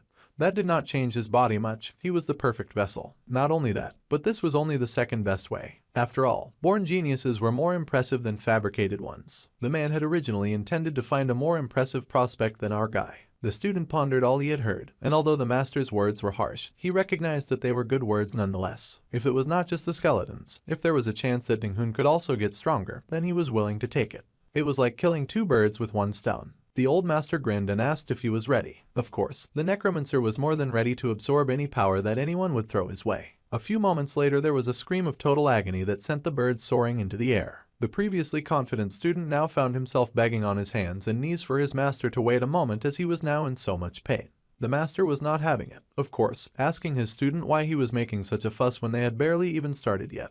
He smacked the Necromancer more, and our guy reasoned that he had to endure this abuse if he wanted to become a high ranker. However, the abuse was surely intense and the MC was sweating buckets from the assaults from his master. He began to realize that this harsh and barely bearable training was just the beginning. His master praised his posture, saying that as he expected, his student had guts. This was great and the master told his student to prepare since he was going to increase his pace. His student grunted in pain protest but ensured not to move. Ding-hoon had to endure and he gritted his teeth in pain as he recited that mantra in his head.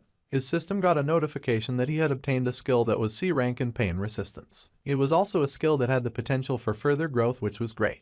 Our guy endured the pain as he got his back blown out by the old master. By the time the old man stopped, the poor Necromancer fell to the floor in pained exhaustion. The old man was proud of his student, saying that was it or the grand technique, and the Necromancer had done a good job just enduring that. The old master was glad that Ding-hoon could endure a lot despite being trash. The poor Necromancer was still trying to pull his soul back to his body as his master went on talking, saying that if his student had the desire to become strong and have the mental strength and persistence to endure that, then he was not a lost cause. Then, the student shakily asked if this meant that they were done for the day. Much to his horror, his master informed him that they had 30 minutes left in training time. The Necromancer was of course horrified to hear this, but his master easily picked him up. Ding-hoon was asked to stand, his master scolding him for thinking he would only get to enjoy a massage for the day. The undead were over there fighting for their training to begin as well. Tears gathered in the poor student's eyes and he sobbed in acknowledgement that he still had training to do, even though he really just wanted to die. The foundation of all professions was physical strength, and it seemed like these skeletons could build physical strength even without muscles. Well then, the first thing they had to start with was proper posture. The old man struck a fighting pose and informed his student that it was the horse riding stance that he frequently used throughout his life. Human muscles are concentrated in the lower body, making a solid base the key to building strength and stability. The skeletons also struck a pose, but to be honest, the poor necromancer was struggling with it.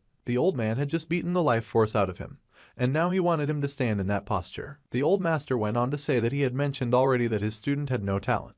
Ding-hun trembled as his master approached, and the old man noted that his student's one positive trait remained his tenacity. Moreover, the master should not be weaker than their summon begins, and the poor necromancer huffed and puffed, knowing all this, which was why he was trying his best to endure this old man. His muscles were already toned and could not recover from all the pounding that he had endured earlier. So, what was the point of this training? It felt like nothing but pure torture, unprovoked torture to the poor necromancer. He was panting and gasping for breath. It took a nice long while before he could finally collapse to the floor in great relief that at least the torture had stopped. The master said that was fine and they could wrap it up for that day. Of course, he expected his student to perform that physical training every morning and to not even think of summoning him if he had failed to be consistent. The exhausted Ding-hun agreed. The duration of the skill teaching had ended and the master solemnly disappeared. Fortunately for our guy, the skull could only be used again after 24 hours. The necromants collapsed in relief when the master of all techniques was finally unsummoned. The skeletons watched their master curiously and the exhausted lad called out to his bony friends. They stared at him and nodded in response to his call. Then, he apologized and asked if they would be so kind as to carry their poor exhausted master. Forget about walking. The poor lad could not even stand on his own feet. Later, he reached out and opened a door. As he walked in, the necromancer was surprised when someone called his name.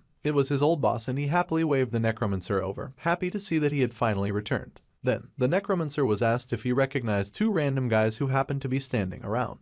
They were apparently one of the teams from the past dungeon's survivors, and our guy instantly remembered them. He was surprised to see them and the two guys approached, happy to see the necromancer as they asked how he had been. They were also surprised to see that he had changed quite a bit and he even looked more muscular and even better looking. Ding-hun could not help but blush at the compliment. After all, he had indeed bulked up a little after some hardcore training. Suddenly getting tortured by his master did not seem so bad. His shoulders had also grown broader and it was like his skeletal structure had changed. He wondered if this was really the result of the 30-minute massage that he had endured from his very relentless and merciless master. At any rate, our guy then wondered why these guys had come here to find him. He asked what brought them there and one of the men chuckled. He apologized for introducing himself so late, and said it was nice to meet the necromancer. Formally, he introduced himself as Kang Yeho, a C-rank hunter. Ding-hun's actions and attitude back then left an impression on the C-ranker. Since they had made it out alive, he had marked the necromancer down as someone to team up with. So, the C-ranker had come to do just that and they shook hands. The necromancer politely greeted Yeho and also introduced himself as just an E-rank necromancer mercenary. Then, to get right to the point, the C-ranker informed our guy that there was another dungeon, which came as a genuine surprise. It turned out that it was a well-known C-rank type dungeon and they wanted to hire the talented necromancer for the job.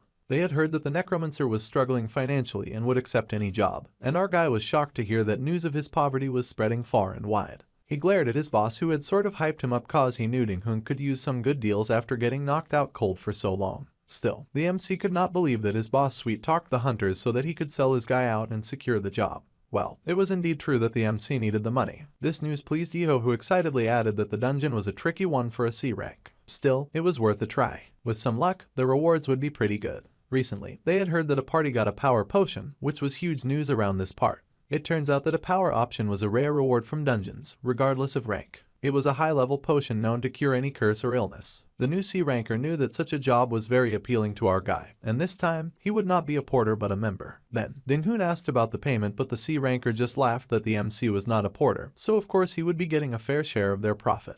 This further surprised the main character as he had been doing trash jobs back to back for a really long time. If a power potion were to actually drop, its average price would be about 50 million won. Divided among 6 people, that would roughly be estimated to be 8.3 million won each. Just thinking about that had our dude imagining a shower of money and he really enjoyed that picture. The C-ranker asked if such a deal was appealing to our guy, and he took a moment to consider the offer. Then, he agreed, saying that he was tired of being a porter anyway. He had been curious to see the power of his evolved skeletons in action, so this was a good chance for it. Since it was agreed, Ding-hun was asked to come to a particular location by next Monday. The young lad was elated and said that he looked forward to working with them. The sun shone brightly in the sky as someone mumbled about a dungeon. Yes, for some reason, while the skeletons trained and honed their skills, our guy explained that the hunters in his world grew stronger through those dungeons. The old man found such an idea rather laughable, saying that a novice who had not even mastered the basics was already running around, trying to run before he could walk. Ding-hun begged the old man to please understand that he also needed to earn a living too. So, the old man said that it was not too bad, and he preferred practical experience over studying at a desk anyway. Thus, Ding-hoon beamed at being granted permission to participate, like a child begging their mother. However, the old master had one condition. He would not tolerate Ding-hoon using such endeavors as an excuse to skip out on training.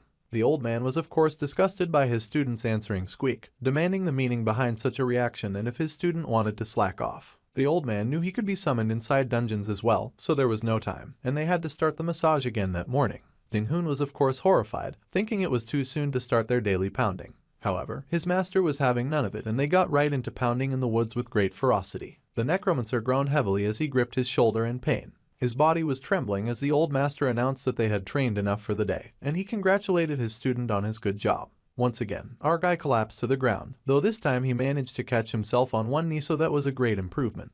Ding-hoon was panting for breath and he mentally thought that he had almost died once again. The new skill that he had acquired when he received that message, if it were not for that pain-resistant skill, he would for sure already be dead. Thankfully for the low-ranking student, the skill still had the potential to grow. His master was proud, as usual, of his student's ability to endure. He clapped happily and the poor student could only groan that it was all thanks to his hard-working master. The old man was proud, and he thought that they could raise the intensity of the training a bit, starting the next day. Of course, our guy was not happy to hear this. He did not even know it was possible to raise the intensity of an already intense training. The old man ignored him of course and said that it was time for them to start their proper training.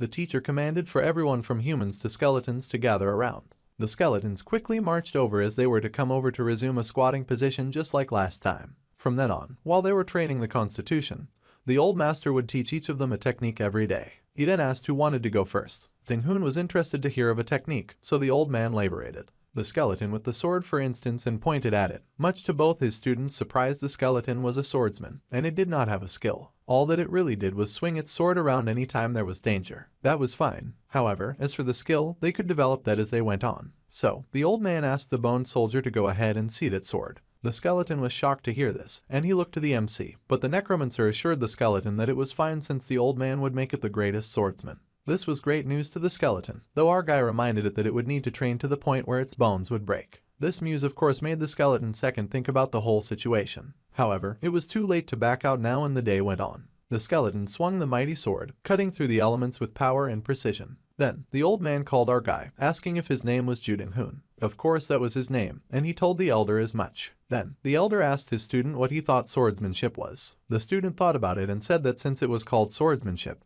then he assumed that it was a technique that used a sword. A very straightforward and to the point definition. Well, it was a very simple way of thinking, just as the old man had expected. The student groaned, but the old man reassured him that he was right. There was no need to overthink swordsmanship. It was simply the skill of handling a sword, that was all. Nothing more and nothing less. Then, the old man asked the guy to pick up the stick and he tossed it to the MC. The student could now sort of understand what was going on. The old man not only wanted the skeletons to inherit all techniques, but he wanted Ding-hoon to inherit them as well. So, our guy picked up the stick and the old man asked him to wield it.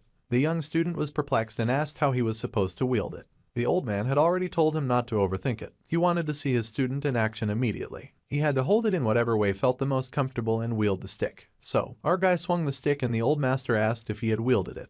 The student nervously said yes. Then, the old man asked him to wing it as hard as he could. Immediately the student complied and he swung that sword with all the power that he could. He was not sure if he was doing it right, however, he was congratulated for his effort. However, this confused the necromancer as he had barely done anything and he questioned the credibility of his instructor. Then, the teacher asked him to look again at the grip of his right hand, and how it was. The thumb was firmly raised and the other 4 fingers were holding it in place. Besides, his swing posture was also rather unsightly, and our guy swung once from the 10 o'clock position to 4 o'clock. Then again, he swung from 2 o'clock to 8 o'clock. The old man had not taught him anything yet, but the young lad swung the way he thought was most comfortable for a slash. Thus, Ding-hoon's perception of slash was based on everything he had experienced throughout his life. The necromancer had just put his life into that swing that he had displayed, and the young lad was in awe as he stared and marveled at the stick in his hand.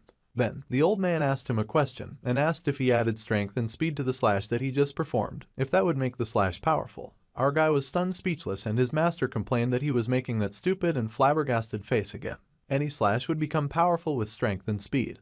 And it was a very simple fact, one that would mean change even if the world were to end. Our guy stared at the stick in realization, and he could see what the old man meant. The man wanted him to create his very own slash and then add strength and speed to it. It looked like the student was starting to understand now. The Mick admitted he was understanding a little, so the teacher asked if he knew what would happen if his slash was repeated millions of times and reached its peak. The old man picked up his sword and asked the slow MC to watch closely since this was the swordsmanship that he and the skeleton would learn. Striking a very cool pose, the old man swung his sword, and the young lad marveled as the sword cut through the wind in a beautiful and powerful slash. The old master displayed a dance of elegance and swordsmanship as he spun around the field that they stood in, proudly swinging his mighty sword. The power and might of each swing and slash were amazing, slicing through the air like it was a living, breathing creature. There was no need for theoretical discussions, and all the young student really needed to do was to strengthen his swing and his slash. Once that was done, then everyone would eventually use his slash as the standard. Ding Hun was speechless in awe, so it was okay if his posture was awkward, and no one cared if he swung his sword a little differently. The most important thing was that it was his swing, and he could swing it however he liked.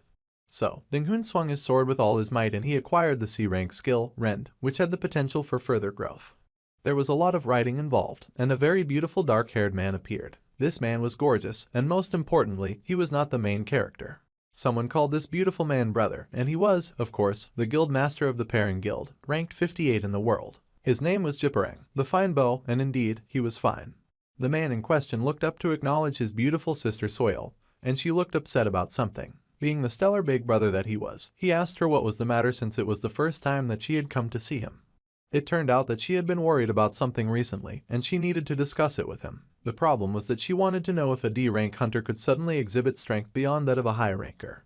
Of course, that sort of thing was ridiculous and her brother found it such an odd question indeed. However, the little sister did not care and she just wanted an answer. So, big brother got to it. Usually, even with getting a fortuitous opportunity, or learning a skill, it would take a great amount of time to master a great skill, so the idea was very unlikely.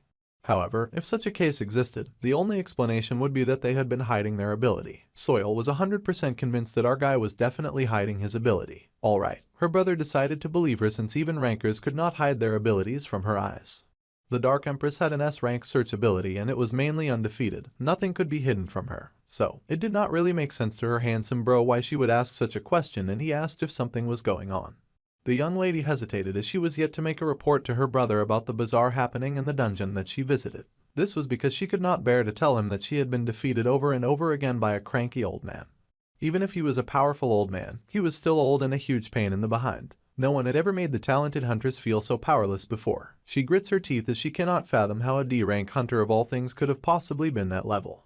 Certainly, Ding Hun's first impression was out of the ordinary, and she had been curious about him, which was why she had given him a chance. However, she could not believe that Porter Boy had actually cleared the dungeon. He had promised to tell her about how he'd done it once things were sorted out, so she would have to wait for now. Meanwhile, her brother was watching her monologue in silence and he wondered what that was all about as she was acting very suspicious. She had a serious face earlier but now she was suddenly smiling. He wondered what was up with that. She was making him rather curious, especially since his little girl had never cared about anything but wielding her dagger. She had a serious blush on her face now and she mumbled that it was nothing like that. Having gotten the answer to her questions, she would be leaving now. Her brother cooed after her, telling her not to be shy and to let her brother know what was going on. Of course, she was not having it and made a beeline out of there, yelling like she had no interest. Meanwhile, inside a forest, some suspicious-looking guys had opened up a portal. It was of course our guy and his new team members, and the team beamed once the portal was open. They happily greeted the Necromancer as soon as he showed up and told him to get over there. He had shown up just as he had promised, which was nice since they had sent the dungeon details via text. The team was sure that he had checked them on the way and the Necromancer gave the affirmative on that. The dungeon was C-rank and it was a desert field type. The main mission there was to eliminate monsters and defeat the boss. It was a very basic and typical dungeon. As the C-ranker had earlier mentioned, the Necromancer had slathered on some sunscreen and packed some emergency ice water to help him face the desert. The C-ranker was proud of the MC for thinking ahead. Suddenly, Ding Hun realized something was off and he thought there were more people gathered than the C-ranker had mentioned before. He wondered who the two new girls were while they were busy checking out the dungeon gate. They would see the desert once they passed it, and the C-ranker informed our guy that he had invited 2 F-rank porters this time, which seemed highly irresponsible and dangerous for a desert C-rank dungeon. The C-ranker insisted that there was no need to worry since he had already paid them, so our guy would not be charged in addition. The Necromancer was grateful about that and the whole thing made sense to him. See, to pick up the ore and items dropped in the dungeons, they needed porters. A C-rank dungeon was a little tricky, but he was sure that everything would work out in the end. After all, his skeletons could defeat an orc, the highest D-rank monster, in an instant. So, his teammates stepped through the fancy shining portal and our guys did the same. The bright light signaling their transport to another world. The bright and hot sun shone harshly down on the desert sand and they had entered the dungeon, which was of course desert themed. They were exposed to a harsh environment as they trudged within, and the hot sun seemed to double in intensity as soon as it noticed them. All of the Necromancer's stats were then decreased by 10% from the harsh weather. It was the worst. The dungeon was a lot hotter than the hunters had expected, but they had to endure it and think of it as enjoying a sauna. However, that was easier said than done, and they wondered if that was even possible. Meanwhile, the Necromancer was busy wondering if the sun was truly that bad, as it just so happened to be bearable for him. Standing under the sun for a few hours was child's play, especially compared to the hellish massage that he had to receive daily from his sadistic old master. Our guy then used his D-rank skeleton skill to summon a nice collection of skeletons. The bony with the shield marched forward and sunk his shield into the floor. The other adventurers looked rather alarmed to see the bony skeletons suddenly appear. One of the hunters gasped, feeling rather impressed with our guy's ability. Even better was that the bones seemed even stronger than the last time they'd met. Ding-Hun just laughed it off, and the ringleader eventually clapped his hands and reminded everyone to focus.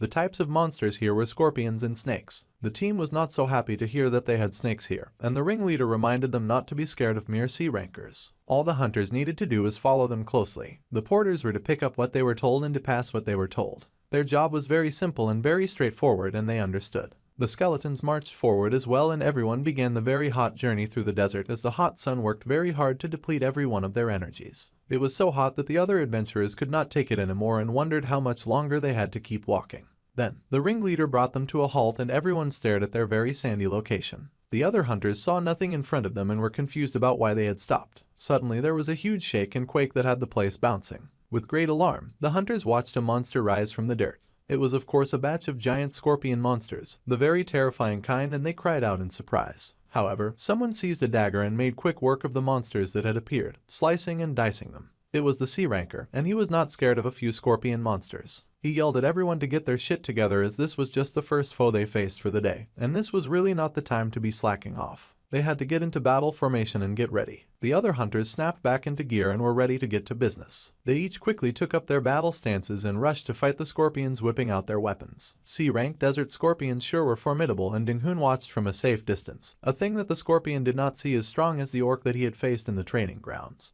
He then turned to Bony 5 and had the mage use its air shield on him. The shield was quickly erected, and then the Necromancer called to the rest of the boneheads. Lifting his necromancy staff, he informed his skeletal warriors that they should charge the enemy and wipe them out. Now that our guy had secured his safety, he could have his almighty bony warriors charge at the monsters in front of him without any remorse. The Bonehead 4 used the skill, the low-level taunt with its shield, and the Necromancer ordered his skeletal warriors to march onward and do his dirty work. The Desert Scorpions then quickly took notice of our guy as his mighty warriors, specifically Bonehead 4. Bonehead 4 was not even slightly intimidated, and Bonehead 1 waved its mighty sword at its enemies. With a clang, the sword was brought down on a scorpion. However, the sword quickly got knocked away. Although the sword could not pierce the defense of the scorpion's hard outer shell, the attack did seem to be working, and our guy commanded his warriors to keep fighting. If they kept hitting the scorpions, then the scorpions would eventually collapse. So, the skeletons charged forward and did exactly as they had been told to do. This was nightmare fuel for the Scorpion Alliance as the onslaught from the skeletal soldiers continued without mercy, and the scorpions squeaked in fear. This feeling of watching his skeleton soldiers tear the enemy apart felt really good.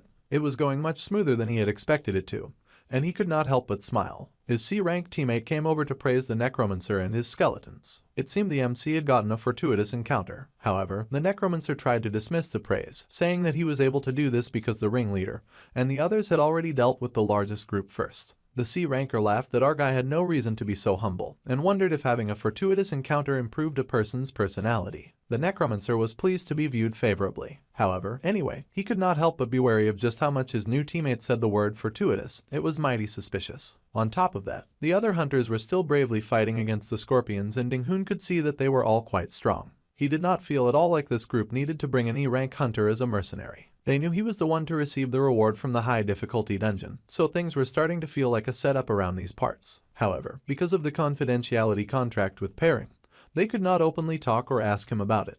They had only one way to answer their questions, and that was likely by watching him in action through dungeon exploration. There was no camera to watch, and there would be no traces left behind of whatever was done inside of a dungeon. It was not rare for accidents to occur inside of a dungeon, and all the other guys were now watching him with suspicious looks in their eyes. There was no doubt about it, Dong-hoon was in danger. For now, he would stick to being careful as it was only a suspicion with no proof. So, the Necromancer continued forward, oblivious to the ringleader watching his behind with a very evil look on his face. The expedition through the dungeon ruins continued and they got to a nice half-broken construction of crumbling stairs. They had reached the ancient Desert Scorpion King, and to break the seal of the ancient Desert Scorpion King, a sacrifice was needed. That couldn't be good. They were asked to place 2 offerings atop the altar, and the offerings had to be living F rank or higher hunters. Now, the 2 girls were absolutely horrified as they slowly realized why they might have been hired, and the plot had taken a downright sinister turn.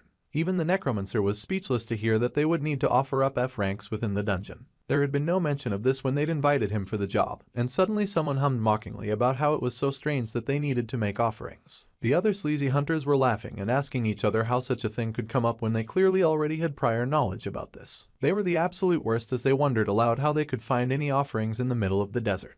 Then, all smiling wickedly, they turned their attention to the 2 porter girls who stared at the men in horror. One of the girls called out to the party leader, asking what was the meaning of their new situation. However, the party leader went on with his evil smile, asking if the girls had not heard about how they needed to present 2 offerings. They needed 2 living hunters who were F rank or higher so that they could continue their journey. It was an easy enough message to understand. It was also downright cruel, especially when he asked the 2 girls to offer themselves up willingly. They were horrified of course and asked the crazy hunters if they were out of their minds. The Cray ringleader pretended like he was pondering the accusation. Then, he said he would accept that if thinking that way would make the girls feel more comfortable, then they were free to do so. It was a terrible situation and they demanded why they would be treated in such a way, like they were disposable. They did not want to believe that the leader had always intended for this to happen.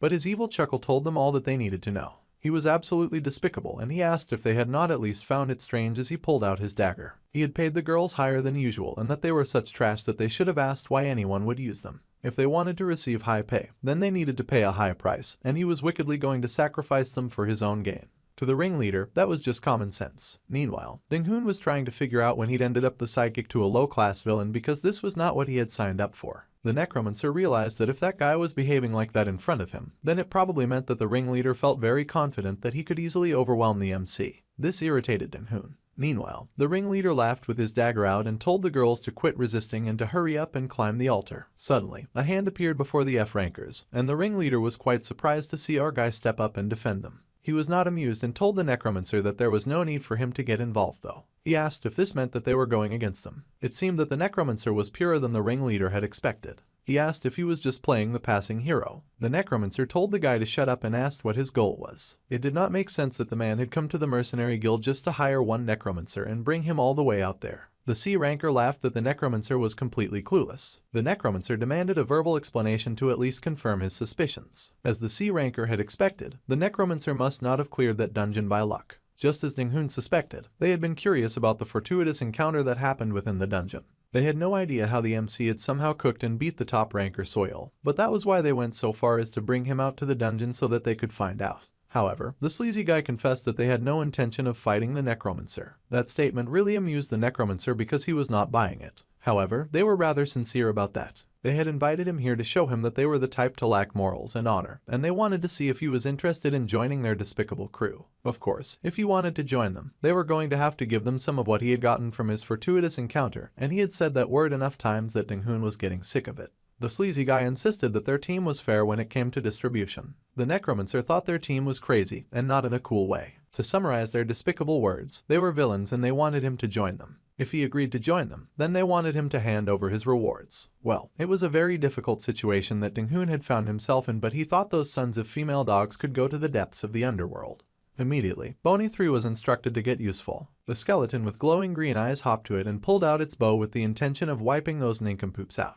Arrows were fired and it seemed they could bark more than they could bite because a few of the hunters looked concerned to have arrows suddenly flying at them. However, the sleazy ringleader easily swiped the arrows away with a swing of his dagger. It seemed he was carrying this evil team on his back, and he chuckled in dark glee at our guy's response to his offer, promising to make the Necromancer regret it. Dong-hoon's only regret was accepting to go on a mission with a bunch of animals in the first place, and he would never team up with their disgraceful selves. The skeletons charged forward with their swords raised, and the sleazy guy grunted as he raised his sword to block their attacks. He laughed, saying that the Necromancer thought that he had become stronger just because he gained a chance. The Necromancer was just a porter a few days ago and that would not change just because of a little upgrade. The hunters of evil kept fighting the skeletons as the MC watched, noting that the ringleader was a lot stronger than he had thought. Then again, that was to be expected of a C-rank hunter, but the dude's strength level was close to B-rank. It was a really troublesome situation. However, this was for the better. The blue-haired guy kept struggling with the skeletons with a grunt and a growl. Then, the evil sleazy ringleader chuckled like a one-piece villain. He goaded the MC, asking him if he thought that he could win because he was fighting only the ringleader. However, that assumption was a big mistake. The sleazy guy asked the Necromancer if he knew why they would fearlessly wander into unknown rank dungeons in the first place. The Necromancer paused for a moment when he recognized the unmistakable scent of bloodlust. He yelled out for his bony and the skeleton just managed to block the thrown dagger with his sword. The Necromancer grunted as even he, the summoner, felt the impact of that thrown dagger. The evil ringleader kept laughing madly as he bobbed and weaved with an evil dark aura starting to pour from him. The evil guy called the MC a sorry rat. That was because the hunter that had suddenly appeared behind him was an high-rank assassin from the Shadow Lurkers. The high-rank assassin could not believe who he had been called out to fight, and he asked first to make sure that they had the right guy. He did not believe that the weak-looking Ding-Hun was the one who had cleared the dungeon when Gisoil could not. The sleazy guy replied that it was true to the assassin who was his brother, there was nepotism at work. The Necromancer did not look particularly strong though, so the high-ranker doubted it a little. Meanwhile, our guy was absolutely horrified to see an high-rank hunter of all things appear on this battlefield. There was no way out of this very difficult situation, and it was a miracle that he had lasted this long against B-rank hunters. With an high-rank hunter intervening now, our guy was as good as dead. The F-rank girl reached out to him with tears in her eyes, apologizing for causing the Necromancer unnecessary trouble. They thanked him so much. Even though they would meet their end, they were really grateful, and they were already saying their goodbyes because they were so sure that he would definitely lose. The Necromancer felt so sorry for the F-rankers, wondering what they had done to deserve getting sacrificed like this. They were so pathetic. He did not see why they should be sacrificed just because they were weak. So, the Necromancer would not give up. He wanted more than anything to save them. An high-rank assassin was all he had to face, so he grit his teeth in preparation. Ding-Hun now had a super powerful ally who was strong enough to trample even high ranks to the ground. So, he activated the skill that was teaching all techniques, the S-rank skill, trapped in a desert dungeon facing a sleazy evil bandit of a hunter and his even sneakier high-rank assassin brother. The master could not believe the situation and he hissed in disappointment. He knew this would happen when a novice like his student had said that he would start wandering around, going on missions when he was barely prepared. Of course, the first thing the old man did was berate his student, even as his student whispered that this was definitely not the time to be scolding him. It was an urgent situation and he needed some good advice. The old man was unamused about the advice and just told Ding-Hun to accept his fate as he was no match for those guys. It was the most depressing piece of advice the pair guy had received, and it was the worst moment for such negativity too. The old man thought it was so pitiful that the Necromancer claimed to be his disciple and he could not even handle such a weakling. Ding-Hun begged the old man to please stop lamenting because if he died here, the old man would no longer be able to fulfill his goal. The old man muttered that he never told the Necromancer to get involved in such a mess, and he was the one who should be aggrieved. Then he called Ding-Hun a brat for good measure. The old man lamented that even if he had mastered all the techniques, he could not make the impossible happen, and this situation they had found themselves in was heavily impossible. This was the first time the high ranker was meeting our guy, so he proceeded to ask nicely. He asked what the Necromancer had gained from the opportunity in the previous dungeon. Suddenly, the Necromancer realized those guys just wanted the reward that he had obtained from the dungeon. So, there was a solution to his situation after all. They were trying to intimidate him and pretend to be the ones in control, but they would be in trouble if he did not cooperate and share his secrets. In that case, even the old man came to the conclusion of a method that they could use in this situation. The Necromancer knew that they wanted to learn as much as they could about the opportunity that he had landed. They agreed that was all they wanted. They wanted the reward from a dungeon that even a great fighter like Gisoil could not clear, so of course they were curious. Well, if that was what they wanted, of course, one guy would tell them what it was. After all, the high-rank hunter deserved to know, and the hunter was quite pleased to see that at least our guy was sensible enough to make such a wise decision. However, the Necromancer added that he would not tell the others his secret unless he let him fight the backstabbers who planned on sacrificing the two F-rankers. Until he had fought them, the frustration and resentment in the MC's heart would not let him speak. If they did not like the deal that he presented, then they would sue him because he was the one holding all the secrets anyway, and he grinned behind his skeletons. The high-rank hunter took a moment to consider the situation. The girl he was rescuing was also rather confused about this new turn of events. Ding-Hun laughed and asked them to please understand that he had a sort of mental illness and that no matter how dangerous the situation was, he could not stand his pride getting hurt. The high-ranker asked the Necromancer what he was scheming, as if they had the right considering they were scheming from the start. However, he just waved their worries away, saying that he knew there was no way for him to escape them. and even if he was scheming something, he could never deceive the eyes of a high-rank hunter. The high-ranker agreed that the Necromancer had a point and the sleazy guy was starting to get nervous about this new turn of events. He asked why his brother was hesitating and not just beating up the Necromancer, asking if the high-ranker was seriously paying attention to that nonsense. However, the zero ranker was indeed paying attention to that nonsense. Besides, the Necromancer was about to die anyway. After all, there was no one who could dare think that they could survive with the shadow lurkers right in front of them. However, even if he died, he would not let those backstabbing jerks walk away unscathed. So, he wanted more than anything to have the opportunity to beat them up. If the zero rank guy could not accept this deal, then he could just kill the Necromancer. In fact, Ding-hoon was willing to end his own life, much to the despair of his summoned skeletons who were wondering why he was busy losing his mind behind them. The high ranker called for Ding-hoon to pause his madness for a minute as he considered his options here. His brother was also alarmed, but he was also silenced as well. The high ranker then decided that the best course of action would be to give Ding-hoon exactly 30 minutes, but if he tried anything foolish, then the assassin would make sure the Necromancer lived forever in agony, unable to die. The high ranker then asked if our guy understood the threat. So, the high rank hunter gave Ding-hoon exactly 30 minutes. If he tried anything funny, then he would live a life full of agony forever and would never be able to die freely. That was the threat, and our guy was asked if he understood. Of course, our guy understood. The sleazy jerk was absolutely horrified by this new turn of events, but he gassed himself up with some bravado, saying that the Necromancer had no chance of beating him. The Necromancer laughed that they would not know until they tried, and he squared up with his skeletons. Alright, now that the stage was set, the master would intervene as promised earlier. This time, he would replace the day's training with real-time practical guidance. Now, he asked what the Necromancer planned to do to face the waiting assassin. Ding-hoon reasoned that he needed to conserve his strength as much as possible, and his master agreed with that verdict. Using minimal effort for maximum effect was the best strategy to be utilized, and he would even teach our guy a strategy for using his opponent's strength against them. The MC was very grateful that he was finally getting some help and then asked his skeletons to take down his enemies. The sleazy group of villains screamed as they fought against the skeletons that charged them. There was a lot of fighting going on, and the ringleader leapt into the air with a high and mighty slash. He battled against the shield skeleton warrior, and more arrows came down from the bow skeleton. The hunters dodged the shots as best as they could while groaning in pain. The ringleader growled in annoyance and called our guy a brat for daring to fight against them like this. A mighty explosion was fired by the mage skeleton who had also joined the battle and seemed to be having the time of his life beating off the awful foes. He even laughed a sort of clacking chuckle as he activated the fireball. Then, the mage laughed as a huge fire rose up around their enemies and some of the other hunters beat a hasty retreat as the fire came down on them. They screamed and shouted, wondering when skeletons started throwing fireballs. The skeletons fought hard and raged, beating up the evil hunters with a lot of vengeance burning in their hearts. The sword of the ringleader broke and he then realized that they were at a serious disadvantage in this fight.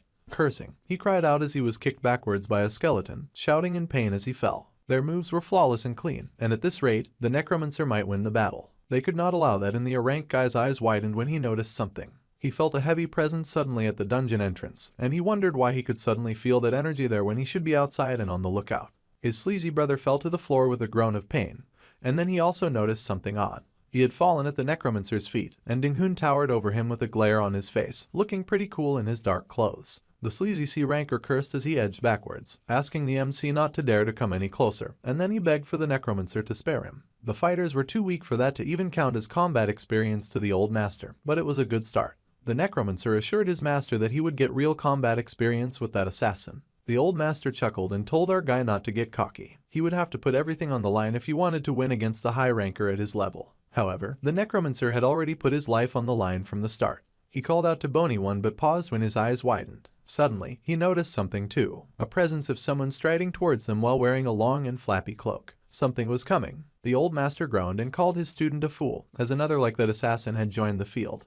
And this of course greatly scared Ding-hoon. The old man asked because our guy was good at everything else but he never thought ahead. The Necromancer realized that too and that they were now in a very difficult situation. The old man was right. The MC no longer had any more tricks up his sleeve. He was still a weakling in the hunter world. Even if he did not want to admit it, he had to. He then wondered why he was so confident about fighting powerful foes all by himself. To make a gamble like that was a foolish decision. It was a decision so foolish that the black-haired jerk tossed back his head and laughed at his cartoon villain chuckle. The sleazy C-ranker asked if the Necromancer had thought that they would come with only one senior from the shadow lurkers. It served our guy right to assume that he could trick them. The dark figure drew closer, and our guy cursed as his luck got worse and worse. He wondered if he should run when suddenly, the shadowy assassin whispered to his senior that they had to go because Geesoil had appeared. Both the skeletons and the Necromancer were in shock. They were surprised to hear that Gisoil was here. She stood before the portal in her usual impractical hunting outfit that left 70% of her skin exposed, with her arms crossed underneath her gigantic bosom. No one could figure out why such a high ranker was here, but the bad guys needed to move now as there was no time to think. If they got caught, they would be dead for sure. The high ranker had to admit that his colleague was right. So, they both vanished, completely abandoning the sleazy gang of hunters, much to the C ranker's shock. The C ranker cried out for his senior to return, but he was long gone and there was only dust left where he had been standing. Ding-hun, meanwhile, was shocked and speechless at the new turn of events. He wondered if this sudden panic and flee was the power of a ranker. Meanwhile, some time passed with Soil just standing at the entrance of the portal gate. She wondered if she was overreacting here. Following the Necromancer this far would definitely look like she was stalking him, and she did not want to come off as desperate. The talented huntress had been able to track down her target in this dungeon with Paring's information, but now that she had gotten there, she was unsure what step to take. It was not right for her to come this far, and she was completely oblivious to the fact that she had saved his life. The talented huntress recalled that her new Necromancer friend had promised that he would tell her once he had sorted things out if she gave him time. So, she decided that he would wait a bit more for his proper answer and quickly took her leave away from the gate. Meanwhile, back inside the dungeon, the sleazy guy was cursing his absolute bad luck. He stumbled to his feet as his teammates got knocked around into the ground. He refused to die like this, but he was just fine letting his goons die like this as they got knocked about by the skeletons. The sleazy guy was determined to live and to live. He was going to use everything he had. His wicked eyes fixed on the two F-rankers who had been cowering in a corner. So, the scene was set. They were at the ruins of the Scorpion King and a vicious battle was going down between the skeletons and the evil hunters. The evil ringleader was exhausted and beaten up, and he was just about tired of getting whooped by the boned soldiers. Ding-hun could not help but notice just how hard the C-rank hunter was trying, but he could see right through him. There was no way that sneaky guy could beat the MC using force alone, which meant that he was likely planning to do something to the porters hiding behind the Necromancer. The sleazy jerk rushed forward and our guy called out to Boney to stop that man. Boney leapt into action, clacking and swinging his mighty sword. The sleazy guy was rather alarmed when the sword swung, and there was a huge bang as his arm was sliced clean off. It was a shocking development as the dude got dismembered like he was a cheap monster from a dungeon. The C-ranker howled in bloody pain as his arm was severed from his body. The Necromancer knew that if he had been weaker, he would not have been spared by such a wicked man. Now, the wicked man knelt at his feet before Ding-hun, bleeding in pain. The C-ranker was a sneaky man, dangerous to keep alive. The same went for the rest who joined his villain group. The sleazy guy couldn't care less about the tough decision our guy was trying to make.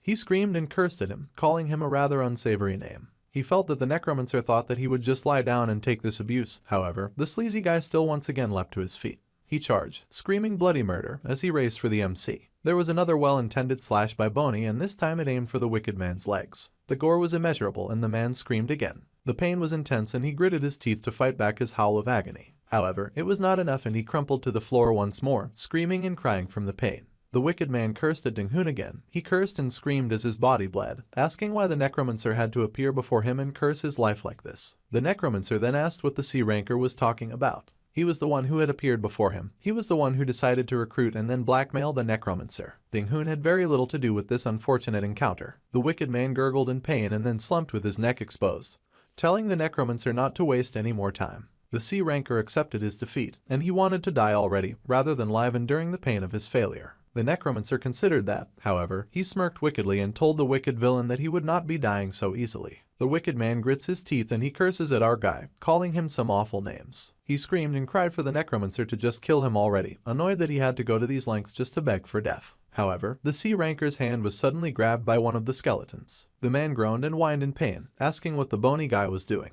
The skeleton lifted the struggling villain and dragged him off, despite his complaints and his demands to be let go. The C-ranker was tossed onto the altar where he had planned to sacrifice the F-rankers, and the Necromancer reminded the villain that they needed to sacrifice 2 living hunters to open the boss room. So, the skeleton picked up yet another of the fallen hunters and placed him on the altar. The C-ranker was horrified and cursed about being doomed to a fate that he was totally going to doom others to. The sacrifices had been placed, and the conditions were being checked. Had this whole twist not happened, Ding-hun would have immediately backed out of the dungeon without clearing it. However, now that things had come to this was a different story. He could not just let these dangerous guys go, and the opportunity was provided where he did not have to end them himself. The Necromancer was simply giving what he got, and a bright light came over the 2 sacrifices. The F-rankers watched in fear as the MC made up his mind to repay kindness with kindness, and to avenge wrongs with vengeance. If someone sought to take a life, then the MC would not hesitate to take theirs. Still, the C-ranker was really determined to curse his way to hell as he kept swearing at our guy till the very end. The conditions had been met and the 2 sacrifices were absorbed immediately. The ancient seal was being lifted and the markings glowed. Ding-hun wished the evil people goodbye, and there is a next life. He hoped that they lived well. By the way, he glanced behind him and he wondered why Gisoil was not here yet when her coming had been announced a few moments ago. The shadow lurkers had run away in fear of her arrival, and if it were not for her, things could have gone very wrong indeed. The Necromancer would have had to fight 2 rank hunters, which would have surely resulted in his death, and he might have ended up on that altar instead of the 2 bad guys. Suddenly, he glanced at the altar and was shocked to see both the bodies were gone, taken as offerings. Then, the ground began to shake and the ancient scorpion had been unsealed. There was a loud shout from the cavern it hid within, and its rage that had been suppressed for ages was now erupting to the heavens. The 2 F-rankers were quite terrified about this development. The awakened skeletons were also suppressed by the presence of a strong being. All stats were reduced by 20%, and our guy had to admit that he was feeling a little nervous now. The F-ranker nervously asked if things would be okay, and Ding-hun admitted that he did not know, but one thing was for sure. Facing whatever monster that came out of that pit was much better than facing those shadow lurkers from before. The F-ranker had to agree there with a small smile, and the Necromancer had to remind himself to calm down.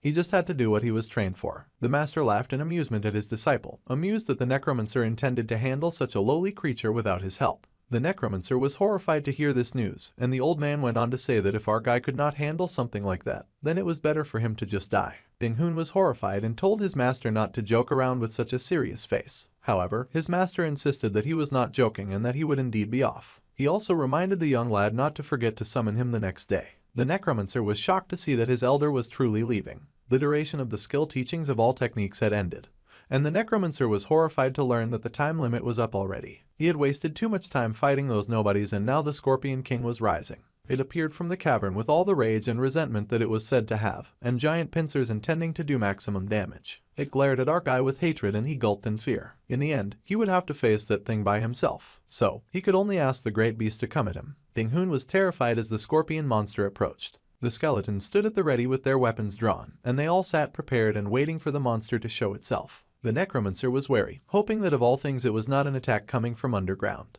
He yelled out to Bony 5, who immediately whipped out his magic stick. The skeletal mage used the air shield and then the Necromancer commanded all the others to spread out and to make a formation. The skeletons did as commanded, and the shield settled itself in front of the Necromancer. The skeleton with the bow pulled out his weapon, but he froze when it sensed a vibration coming from deep underground and beneath its feet. Just as Ding-hun had feared, the monster was indeed coming from beneath their feet, and it rose from the ground with a mighty cry. The Necromancer was horrified that the beast had ignored him and then attacked Bony 3 that had been standing behind him. Then, the Necromancer feared that this monster could have intelligence. The Scorpion King growled and turned its angry attention to his foes. Spinning around in the sand, the giant scorpion focused on the skeletons gathered around it. The skeletons were alarmed, but the creature's eyes gleamed as it located its target. The Necromancer then yelled to Bony 4, and the skeleton obediently moved into position. Bonehead 4 used the skill low-level taunt and slammed the mighty shield to the ground, intimidating the giant scorpion. The scorpion screamed back, refusing to be beaten by a bag of bones. It charged forward, just as Ding-hun had expected it to, and they prepared for its arrival. The skeleton with the shield met the Scorpion King in harsh locked combat, and he used the skill to block the giant monster's attack. The MC was pleased to see that it worked. Now was his chance, and he locked eyes with the mage, who nodded its understanding. Everyone, all the skeletons, it was time for them to attack together. All the skeletons rushed at the monster before them and our guy stretched out his staff. The fireball and the arrows hit the tough shell of the monster and it roared in agony. Ding-hun rejoiced at finally locating a weakness that he could exploit.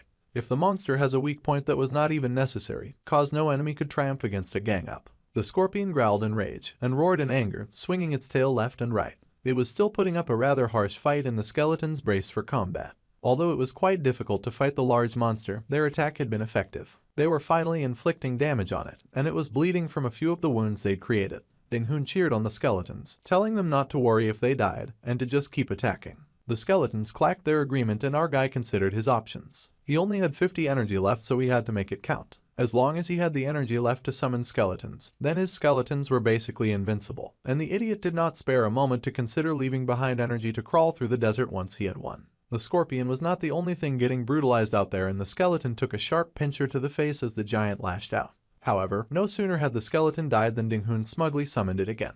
He was way too smug for someone in this situation, and he consumed energy to summon Bonehead 1, who he might as well not have named if that was what he ended up naming them. The scorpion was also not into this new wave of enemies after taking down the last annoyances. Still, the skeletons marched on with their weapons in hand, Ding-hoon happily yelled for Bony 1 and 2 to charge at the enemy. The Scorpion King took a few slashes to the face from that charge and he was not happy about it. The scorpion lashed out with its tail, and still the skeletons raged and fought. They charged at the scorpion with deadly precision, and the large monster cried out in pain once again. The Necromancer was relieved by this turn of events, and finally defeated the ancient desert Scorpion King. He had got the enemy and he was thrilled about it. Ding-hoon fell to his knees in relief, having just 10 energy left. If the scorpion had resisted more, he would have ended up the one who was defeated. The status of the Bonehead 1 was being adjusted, and all the stats had been increased by 1. The skill of the level 4 slash had increased by 2, and the status of Bonehead 2 was being adjusted. But all stats had increased by 1. The skill level of the low-level thrust had increased by 2. There was a lot of increasing going on and the Necromancer was thrilled, as expected of a C-rank boss. The notification popped up that he had found the ancient desert Scorpion King's venom gland. It was rated C and he was asked if he would take it. The MC was surprised to have scored an item, but he happily accepted it, and he had obtained an item. The item was the ancient desert Scorpion King's venom gland, and the Necromancer wondered if that was just an ingredient.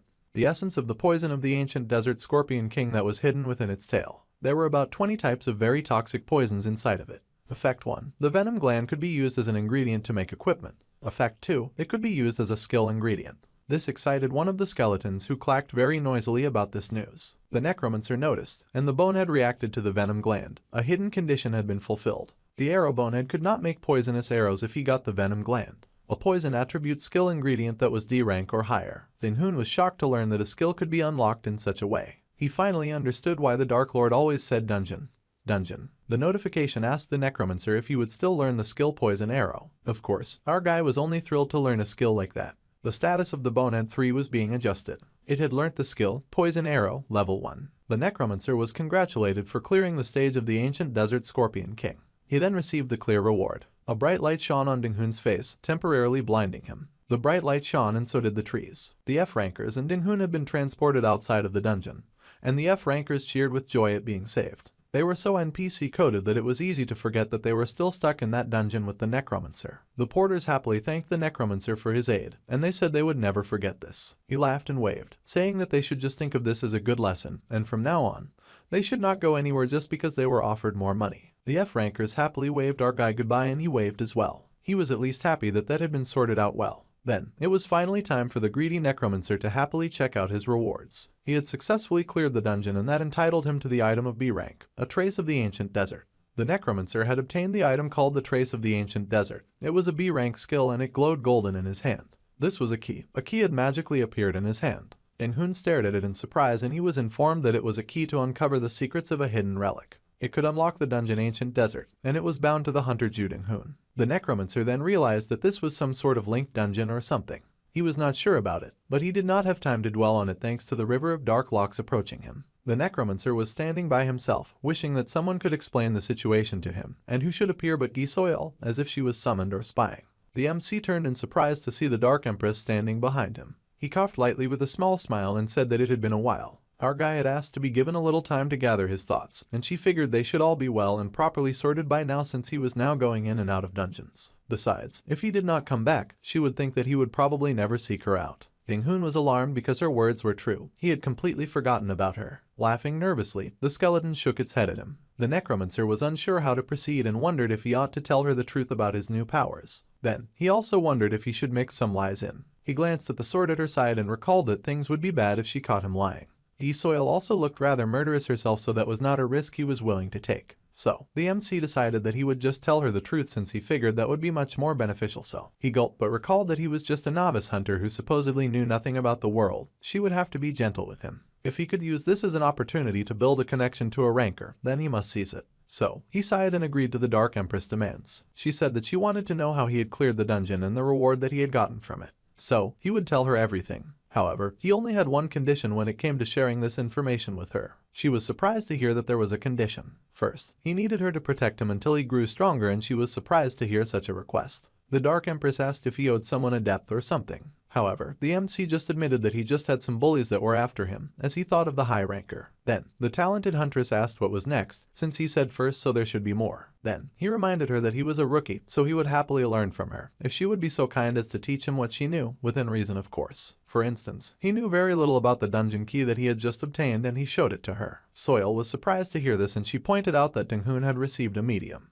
He was surprised by her reaction, and he asked if she knew what that was. The Necromancer was also surprised that the small golden key could even surprise a ranker, and he wondered how much it was worth. The Dark Empress asked the Necromancer if he had gotten that key from the dungeon, and he admitted that he had. She then sighed that he was incredibly lucky. This was because the chances of finding a medium in a regular dungeon was almost zero. There was no less than 100 known in the world, plus it was bound, so he could not trade it. Alright, so what did it do then is what our guy really wanted to know, cause it just looked like a fancy golden key to him. The Dark Empress pointed out that the mediums were also a kind of fortuitous opportunity, as it seemed everyone was obsessed with the word fortuitous. The deeper a person delved into the mediums, the more linked quests appeared. Those linked quests increased in rank, eventually reaching S rank and above. Every medium that she knew of had done that. Ding-Hun was shocked to hear that some hunters had strayed into S rank territory just from owning mediums. Rankers, including Gi Soil, were desperately searching for these items, and she sighed in silence as she considered his luck at getting such a rare find. Then, she decided to accept his conditions, and the Necromancer beamed. However, she had a few conditions of her own, and the look on her face got serious. Later that day, someone with a gloved hand punched in a key code and a beep saying the door was opened. Then the Necromancer and the Dark Empress walked into a room. The Dark Empress was surprised to learn that the Necromancer had been living in a place like this, and he admitted that the place did look pretty shabby. He had already told her that there was no need for her to follow him all the way there. However, she insisted that she had to, since a promise was a promise. There were no surveillance devices or skills active here. No hunters above D rank around the building. He was safe for now. Ding-Hun was just surprised that she had been checking all that. The lady had confirmed his residence, and he would be staying on the rooftop for the time being. So, the Dark Empress told our guy to let him know when he was going training tomorrow. The Necromancer agreed. The Dark Empress offered to monitor the MC's training. Ding-Hun was surprised by this proposal, and she pointed out that she had been observing his energy since he had cleared that old man's dungeon. He had grown stronger exponentially, and she was most curious about how he was achieving this rapid growth. Well, our guy had already explained everything to the top ranker about the opportunity that he was benefiting from. Thanks to the old man and the type of training that he was receiving from him, the Necromancer's growth was rapid and flourishing. The only problem left was the shadow lurkers, and if they continued to threaten him, then he would give back as much as he got from that awful group of bullies. Then, the Necromancer's body was hit with pain and he screamed in agony. It was back to the super evil training, and the poor guy was really going through it. Meanwhile, his old master told him not to overreact and that his body was now starting to take shape. In other words, this meant that they needed to increase the intensity of the power massage, and the master reckoned that his student understood that. So, he continued happily pounding away. The Necromancer cried and protested, sobbing that this smackdown was just violence. The old man was irritated to hear such an accusation coming from his student. How dare his student, who should be grateful that the old man lowered his standards to consider him, describe his grand technique of the celestial artisan that was painstakingly crafted as something as vulgarly as simple violence. The little rat was told to brace himself, and his pleas fell on deaf ears. The old man yelled for the young lad to shut up and resumed his back-breaking massage. The Necromancer got a notification that his skill pain resistance had significantly upgraded to a B rank skill, and it of course still had the potential for growth. The young Necromancer groaned in pain with his body bent to the ground. The entire time, Gi Soil watched him curiously. The Necromancer managed to drag himself to his feet and groaned as he asked the huntress what she was looking at. To be fair, the talented huntress had not a clue what was going on, but she would act as she did. No matter how many times she saw it, she could not get used to it. To think that the little low ranker had been undergoing this kind of intense training every day since that time. The MC had already explained everything related to the old man to Gi Soil, and it was not like she could see him, not even when he was sitting right next to her. She could not follow the training just by watching. Meanwhile, the old man demanded that his foolish student stand since they still had 30 minutes left. The Necromancer groaned as he pushed to his feet. Bony 2 trained yesterday, so it was Bony 3's turn to have a go at training. The skeletons were growing stronger every day. And the problem was that the stronger they grew, the more the caster had to learn and train as well. So, the Necromancer checked his status window. He was a rank D Necromancer with a nice band of skills at his disposal. It was quite a lot, and the Necromancer smiled at seeing the signs of his hard work. Bony 1's slash, which was called rend. Bony 2's thrust was called pierce. Bony 3's shot was called shoot, which shows that someone was slacking off when making Bony 3. Bony 4's block was called defend. The Necromancer had learned each of their skills except for the one of Bony 5, who was a mage. To learn Bony 5's skill, our guy would first need to unlock the ability to use Kai. A diagram was scratched out in the dirt of the grass, and the old master asked his student to get into the circle he had summoned and to sit cross-legged. So, our guy did indeed sit down, ensuring that all he was instructed to do for now was sit. The old man then told the young lady to recite the formula of the Great Blue Heart technique that he taught the Necromancer last time. However, the old man remembered to warn his student not to recite it mindlessly, and that he needed to focus and feel how the energy moved within him. So, the Necromancer focused, reciting as he did with his eyes closed. He was not to think it meaningless. Breathing was the most crucial step in this technique. If he could not feel Kai while he trained those dead skeletons in the basics, then there was no choice. The old man would have to judge him as talentless and intensify the training. The Necromancer was absolutely horrified to hear that he was going to get beaten to death by his sadistic master if he did not learn to keep up. So, the Necromancer realized he did not have a choice and focused even more on his concentration, on his breathing, and on sensing his Kai. If Ding Hun could get stronger, then he could endure anything. Slowly, as he focused, he began to feel the energy gathering in his hands. Later, in a fancy building with lots of lights, the Dark Empress stood by the balcony of the roof, just looking out at the world. She wondered if her new friend had really become that bizarre old man's disciple. It seemed so since she could see the results of the training, but a part of her was still rather doubtful about it. She could still remember the countless times that she was thrown by that old man. It had been a terrible experience, and just thinking of that old grouch sent shivers through her body. She had thought it was all because of the fortuitous opportunity, but the Necromancer's determination to endure the pain of his body being twisted and his bones being reconstructed. Even the great huntress had to acknowledge it. So, Yi Soil guessed she had no other choice but to observe him for now. That old man whom she could not do anything about was right beside the Necromancer, and just from watching him grow, she felt like she could break through her own limits someday. Meanwhile, the Necromancer was passed out and speechless on his bed after the intense training.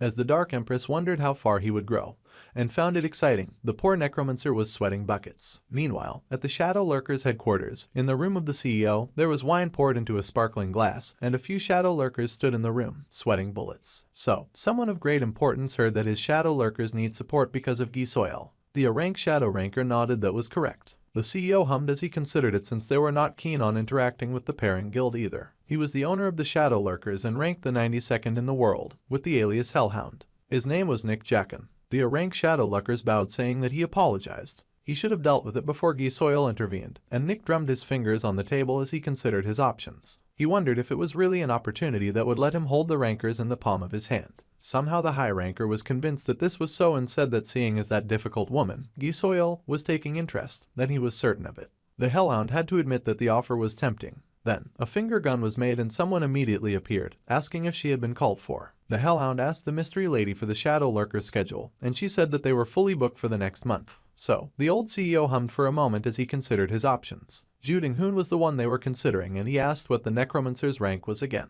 The Necromancer was an E rank and he still had a really long way to go. So, the handsome white-haired CEO made the decision to clear his schedule a month from now so that he could go see the Necromancer for himself. He would check out if this guy named Zhu Dinghun was even worth his attention. Meanwhile, the oblivious Necromancer was busy exercising and counting as Yi Soil watched him do a number of exercises. The MC did up to 40 before just collapsing on the ground and panting for breath. The Dark Empress watched him and called out to the Necromancer. He asked what the problem was and she stepped closer, before finally saying that he had something to tell him. The Necromancer was genuinely surprised to hear that the beautiful lady had something to tell him, and he sat up curiously to hear about it. The Dark Empress could recall that she had promised to protect him from any ambush until he grew stronger. He agreed that was correct, though he had never thought that she would be watching over him every day like a highly trained babysitter and bodyguard. She pointed out that she could not protect him if she was not watching him all the time. He pointed out that she was a ranker and that she had dungeons to clear and guild matters to attend to, so of course he had not expected her to just stay within his line of sight.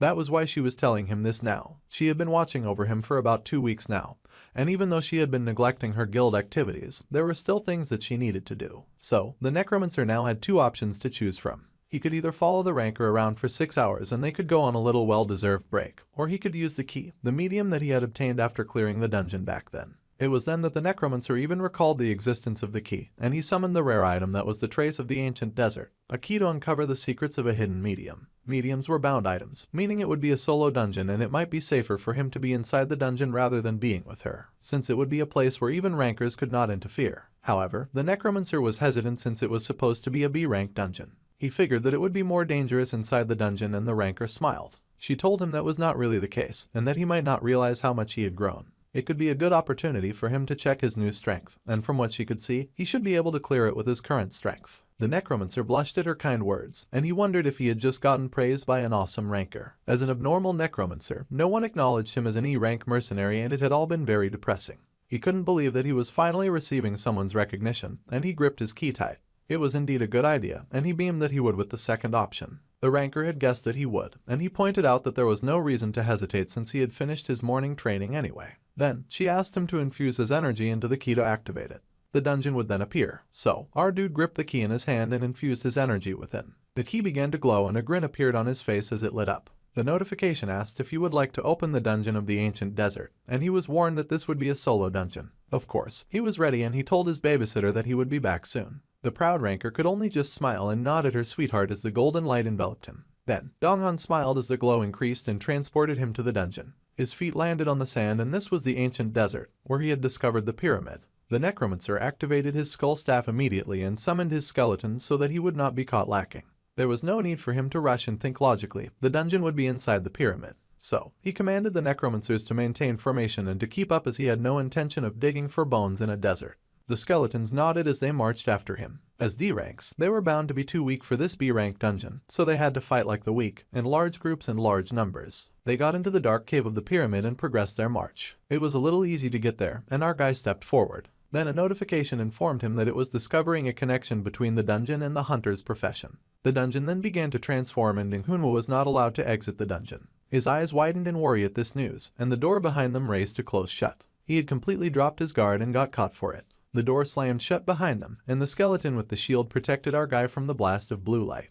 He cried out as the dungeon began to transform and then screamed again at the dynamic transformation. Somewhere in the middle of all that, our guy got tossed to the ground. The MC shook and was able to believe that he had really walked into a trap with such confidence and now he was stuck in a situation like this. He called out to Boney 3 and it was fortunate for him that his skeletons ended up stuck in there with him. They were going to scout out their surroundings first when suddenly a light shone right in front of them. The bonehead used the skill of secure vision and fired a light ahead of them so that they could see in the dark passage. There was an open space at the end there, but he wondered if this was even the right path. The Necromancer walked forward, believing that he had no choice but to go forward for now. The blue light glowed ahead and our guy covered his face in confusion as he realized that this was the stage, Resentment of the Sun Spear. It seemed they had arrived in a place filled with skeletons. Deep within the pyramid lay the warrior and absolute ruler of the ancient desert empire, the Sun Spear. The MC had to break through the obstacles and reach the Sun Spear. Ding Hun's eyes widened at this news, and he wondered what on earth he had gotten himself into. The rain fell heavily from dark clouds to a sandy city below. There was a low growl from a figure who seemed to walk in the dark. This setting was a new switch from where we had earlier left off. Huge black wings spread with feathers falling from the span, and someone yelled out that it was a monster. The people yelled that it was a dirty and lowly creature. They yelled how dare a half-breed think that it can fit in with them, and yelled at the figure to just die already. Some tried to cut the person's hand off the moment that he was born. The dark cloaked figure stared out at the screaming people with pain in his heart. Some of them had even tried to cut his ankles. In the end, someone even took his eyes and there was only a gaping black mass left behind. All the men screamed for him to die and they rushed at him with sharp weapons and rage. However, the black-eyed fighter also rushed forward and knocked back his attacker. The bald attacker screamed in pain and blood gushed from his body as he was slain. He fell to the floor before the feet of the man who stood barefoot, cloaked and hated. The figure that stood before the fallen men was a man with wings and a cloak, as well as a dangerous-looking staff. If everyone was going to try to take what was his, then the dark-cloaked figure would show no remorse. He stepped forward with his barely clothed foot on the wet sand, as he swore to also take what was theirs since they had done the same to him. Meanwhile, the army of skeletons stayed standing in the new place that our guy had found himself in. Ding Hun was not particularly pleased to see them and he cursed. A warning came out and blared over and over again. 100 D-rank ancient skeleton spearmen were approaching, and they marched towards them with an unknown intent. First off, Boney 4 was to block from the front, and it was dangerous to fight in the open field. I have to lure them to a corridor where we stand a chance. Only a limited number of enemies can enter the corridor. They would hold and take a few out at a time. The skeletons marched forward with their spears raised as they moved with the intention to kill. The shield skeleton came to fight as well and he blocked the first barrage of attacks. It was a huge battle and the skeletons leapt in the array, skeletons against skeletons. It was a fierce battle and neither side dared to let up. The skeleton with the sword swung his mighty weapon. Ding Hun thought that it was okay for now, but the shield could only hold for so long and Boney 4's durability would reach its limit eventually. The bonehead were told that they did not have to hold out recklessly, and that they should fall back slowly. The enemy skeletons clacked in battle mode and even grabbed at some of the bony legs. However, the arrow shooter quickly put an end to that, and the Necromancer shot a grateful glance back at the sharp-shooting skeleton. They would defeat the enemy one at a time and aim for the next target. More spears came charging at them and they did not dare to let up. The MC gasped with his mouth wide open when he realized that the next batch of spears was headed straight for him. However, he steeled himself and caught the spear before it even reached him, showing great talent and flexibility. The skeletons charged forward and slashed down the enemy skeletons. Ding Hun congratulated the Boney on a very great job. A light shone and gleamed in Boney's eyes and the mage summoned a gigantic fireball above them. The boneheads used the skill Fireball, which was a level 8 skill. The fireball was thrown at the enemy skeletons, and many of them fell to the ground. The skeletons marched forward and trod on their fallen comrades underfoot. They kept marching with their spears in hand, unwilling to go down that easily. Their current fighting capacity still was not enough to beat the army of powerful foes. However, that was perfectly fine to the Necromancer, who told his enemies to keep on coming with a grin on his face. His own skeletons stood to guard him and the spear skeletons readied to attack. Once again, they launched their first attack at the shield skeletons, multiple spears hitting the shield at the same time. Suddenly, something happened at the shield skeleton's back. The Necromancer activated the skull staff, and he used the skill to summon the awakened D-rank skeleton. 10 energy was consumed to keep the shield skeleton from disappearing, and the enemy skeletons looked alarmed that their defeated foe had not fallen or died. The Necromancer could just pick up a new spear if it broke, and he would continue to stab it into his enemies, summoning his skeletons over and over again until he achieved victory, and he would use his own method and his own stance. He unlocked the Pierce C rank skill and leapt into the fray, determined to do some fighting of his own. He stabbed at the enemy skeletons relentlessly, and they charged at him as well, unwilling to spare either man or bone. Ding-Hun groaned when a spear skeleton approached, but he managed to block the first swing with his skull staff. He cursed at the bony enemy, and he cried out for them to just die already as his own skeletons echoed his desire with their relentless onslaught of the enemy. The sword was swung, the shield protected, arrows were shot, the lance was tossed around, and fireballs were thrown into the air. After a while, the Mech bent a little as he fought to catch his breath. He was going through a lot concerning the current situation, and after defeating the last skeleton, the Sun Spear sleeping in the pyramid had finally awakened. The Sun Spear was now watching our dude, and the monster sneered at him. The Sun Spear then wondered if the Necromans thought that he could face them with such skills. Ding-Hun found himself annoyed by the Sun Spear's jests, and he cursed at the enemy. The Necromancer did not really know who the Sun Spear was, but he had cleared a dungeon far worse than this, and he was the one who convinced the old man who even a ranker could not defeat. The Necromancer informed Bony 4 that they would be pushing forward from there on because that Sun Spear guy was taunting him from up there. The shield understood and nodded his agreement. Suddenly, a warning began to blare out. A whole new barrage of spear enemies rushed out at our dude, and 100 D-rank ancient skeleton spearmen were approaching. Ding-Hun gasped in horror to see them, and he wondered if the dungeon had a gimmick of spawning infinite skeletons until he reached the destination. The enemy was numerous, far outnumbering him, and at this rate, there would be no end to this. The Necromancer had to get to the end as soon as possible before he ran out of energy. The spears kept ramming against the shield skeleton as he pushed forward to get his master deeper inside the dungeon. Then, the Necromancer asked for Bony 4 to hand over his shield. He would be taking over from the skeleton now. Ding-Hun then slammed his shield into the ground for maximum intimidation. He told Bony 5 to cast an air shield on him, and the others could watch his back. They would ignore the mobs and run straight to the boss's room. It was either he reached the destination or he fell before he did. At any rate, the Necromancer was ready to roll the dice and find out. The Necromancer launched from where he stood, charging forward into the barrage of newly summoned skeletons. The spear skeletons waited at the ready for him to come to them, all their weapons drawn. The Necromancer did not have that much stamina left, but he would keep fighting and hold them off. If the skeletons got their left arms destroyed, then they were to use their right. Ding-Hun marched forward, using the shield to protect himself at all times. He groaned in struggle as the spears clashed against the shield. Then, he raised the shield and knocked the enemy back. He screamed in a head, unwilling to be taken down by a few skeletal goons. The objective was to break through the obstacles and to reach the Sun Lance, which seemed rather doable. The MC grits his teeth and gets busy, deciding that he will succeed or die trying.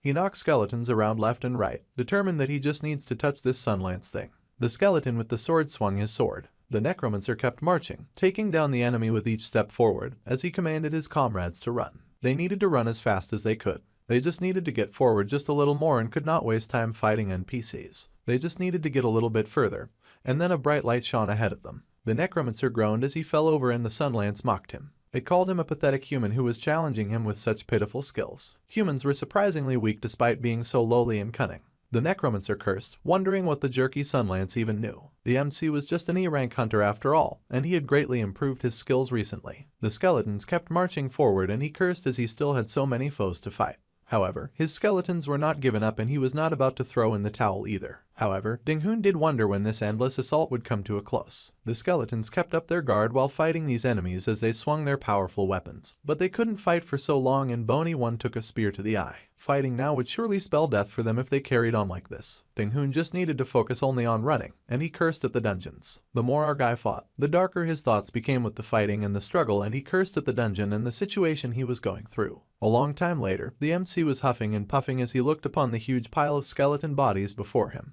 All of those bone fragments before him. They were the remains of all the skeletons that he had just fought. Ding-hoon was surprised and wondered if this dungeon was a circular structure. Then that meant that whether he went forward or backwards, then he glanced behind him. The skeletons with the spears still stood at the ready to cause trouble. The Necromancer would just end up meeting them again, and he wondered what to do. He grits his teeth and his summons brandish their weapons. Ding-hoon wondered at this point if he should fight or give up. He had just 20 remaining stamina while there were about 30 skeletons left. The Necromancer had no choice, and at this point, he would have to do whatever it took to triumph in the dungeon. He yelled to his skeletons and told them to lock the enemy as much as possible so that they could not get close. His skeletons immediately obeyed and worked hard to do as they were told. They leapt up with their brandished weapons, determined to take down the enemy. The Necromancer watched them, deciding that when the bones were blocking, he would break through somehow. He was going to get it together as there was no dungeon that he could not clear. The Necromancer climbed with his staff and gasped in relief that he had finally made it up. It was hard as heck, but success was satisfying. He had to break through the obstacles and reach the sunlance. Then, Ding-hoon wondered where exactly was the sunlance. He then looked up and noticed a huge gaping black hole in the ceiling, and he wondered if that could be where the sunlance was. So, he called his bony four and told him to come over. The Necromancer asked his summon to grab him and throw him with all of its strength. The sunlance laughed and taunted our guy for finally figuring it out. He called the human foolish and told him to come if he dared. The sunlance promised to turn out Guy into a handful of ashes, and the Necromancer told him to bring it on as they would find out who would win in combat. Ding-hoon then screamed and rushed forward, leaping towards the sinister-looking black hole. Two red eyes stared down at the MC, but the Necromancer was unafraid and reached towards the dark. He was congratulated for having reached the sunlance, and the ancient skeleton spearman disappeared. Ding-hoon internally celebrated his success, and he reached into the void, celebrating that he had gotten the sunlance. He yelled for the sunlance to come out so that he could see his face. Then, the Necromancer got a warning that the sunlance was appearing. The MC's eyes widened as the black void began to distort before him and he gasped and fell back. The S-rank skill of memory recollection was instantly used and our guy closed his eyes as the system informed him that they would be teleporting shortly. This panel marks the end of the latest chapter released so far for this series. I hope you enjoyed the quick coverage of the manhwa as usual, and are looking forward to more episodes as newer chapters get released. As always, if you're new to the channel and enjoyed my content, definitely consider subscribing. I upload new videos almost every single day, so you won't run out of content to watch anytime soon. The new year is fast approaching, and I wish you all nothing but the best of times going forward. Stay blessed as always, and I'll see you in the next upload. Until next time.